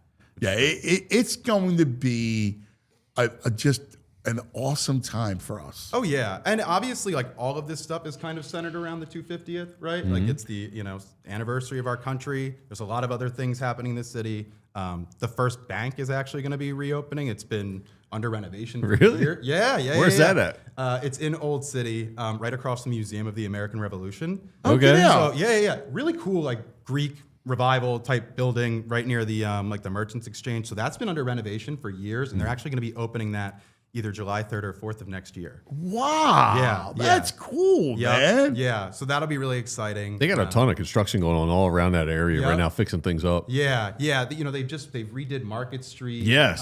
They created bike lanes down there. I mean, the city is definitely mobilizing. Right. Investing heavily, in all of these things in preparation for 2020. Well, we need an infrastructure, right? Everything's got to get cleaned up. Everything's got to get spruced up. Yep. This really is hosting. Imagine we all have hosted parties in our lives, right? Yeah. This is the biggest party of the country. Yeah. That we are hosting. And we're working with different neighborhoods, right, to think about ways that we can, spruce it up, add planters, benches, things like that. We know there's just going to be a crazy influx of people coming. So, any way that we can kind of help out, that's what we're doing. What else on your agenda? How could we help? Because well, you can go to visitphilly.com/badge and actually create a 2026 badge. That's kind of how you can get in on the fun, share it on your social, things like that. If you want to check out the calendar of all of our events, you do visitphilly.com/2026. That's got a list of all of the things that'll be going on in the city. So that's not just the sports, but all of the other events, everything 250 related, all that good stuff. Well, give me some of your favorite events, because, I mean, the stuff that we do, that we have done for years, like there's every week during the calendar year, there's always something. Yeah. So next year, 52 Weeks of Firsts, it's an organization in Philly, is looking to basically do something every week of the year, and each month is going to have like a marquee firsts. And these things will be centered around basically firsts that happened or started in Philly, right? Oh, that's awesome. So like toilet paper and like the first pencil, with an eraser and things like that. So each month those will be celebrated. And really excited about that too. Oh, that's cool, man. Yeah. Philly's such a place where people don't realize like all of the great stuff that started here. It's really cool, like matchbook folder, things like that. Oh, really? Yeah. Well, you think like, when you're the oldest city, like Exactly. we are, like you're going to have that. Yeah. Ben Franklin just sitting around inventing something every day. It feels. Right. You go through that museum, Right. you're like, Hey, he we invented need that. Yeah. Let's do that. Yeah. Like there's going to be. I can't wait for it, because I think cities going to go in vogue, right? Yeah. Like there is before Rio had the Olympics. It was like, the whole culture of Rio was, out and about. With Philadelphia, like the culture of, like, our culture is going to be on front and center. It's going to be on center stage, and that's why we're just so focused on making the city look its best. We know how great it is, right? But we want everyone else to know, how awesome it is and all the things there are to do. And the city, I feel like has an appetite right now for improving, like I said, with like Market Street. There's that cap on I-95 that's being built right now in the park. Like, there's a lot of changes that are coming. It's all for the better, and it's really exciting. So. Got Michelin stars now. Yeah. So cool last night. Yeah. Who won? Now, who won? Friday, Saturday, Sunday won. Yeah, we thought that. Provenance, which is on Head House Square, won, and Her Place Supper Club. Yeah. And then they basically, I don't know how they basically shout out a bunch of other places Yeah. that you should go. Yeah, the recognized. Right. Michelin recognized, but not stars. But like they 20 shout- of them. Yeah, Angelo's, Del Rossi's, Forsythia in Old City. Like Yes. all these places got, recommendations by Michelin. It's actually so great that people now know that like our food scene. Oh, our food scene is elite. It's so legit. It's elite. People were like, we're flying under the radar for a little bit. It's about time we get our recognition. I know, man. Yeah. It's an elite place to eat. Yeah. And drink. Good beers. Oh Yeah. yeah. Oh yeah. Well, I mean, it's always been beer week. Is I got to always, throw it in. Yeah. No, it's we got so much to offer. Yeah. I just can't wait for people to experience it. Yeah. And another cool thing that we're going to have, this organization, Art Philly, they basically set up all of these art installations around the city next year. So not just like, paintings, but like interactive displays, things like that's that. awesome. Yeah. And We're already a great mural city. Exactly. And I think that, of late, people haven't really recognized that. So we're really trying to, prop that back up. Let people know that like Philly's a place for the arts. Yes. We're a creative city. I've hosted mural tours.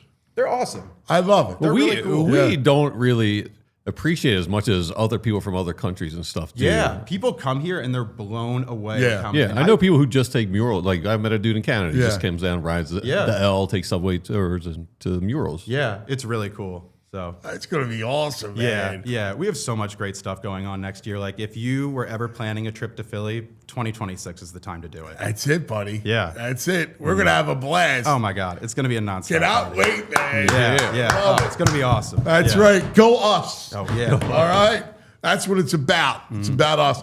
You need us. We're here. Oh, thank you. All right. Listen, we're here. Check out visitphilly.com.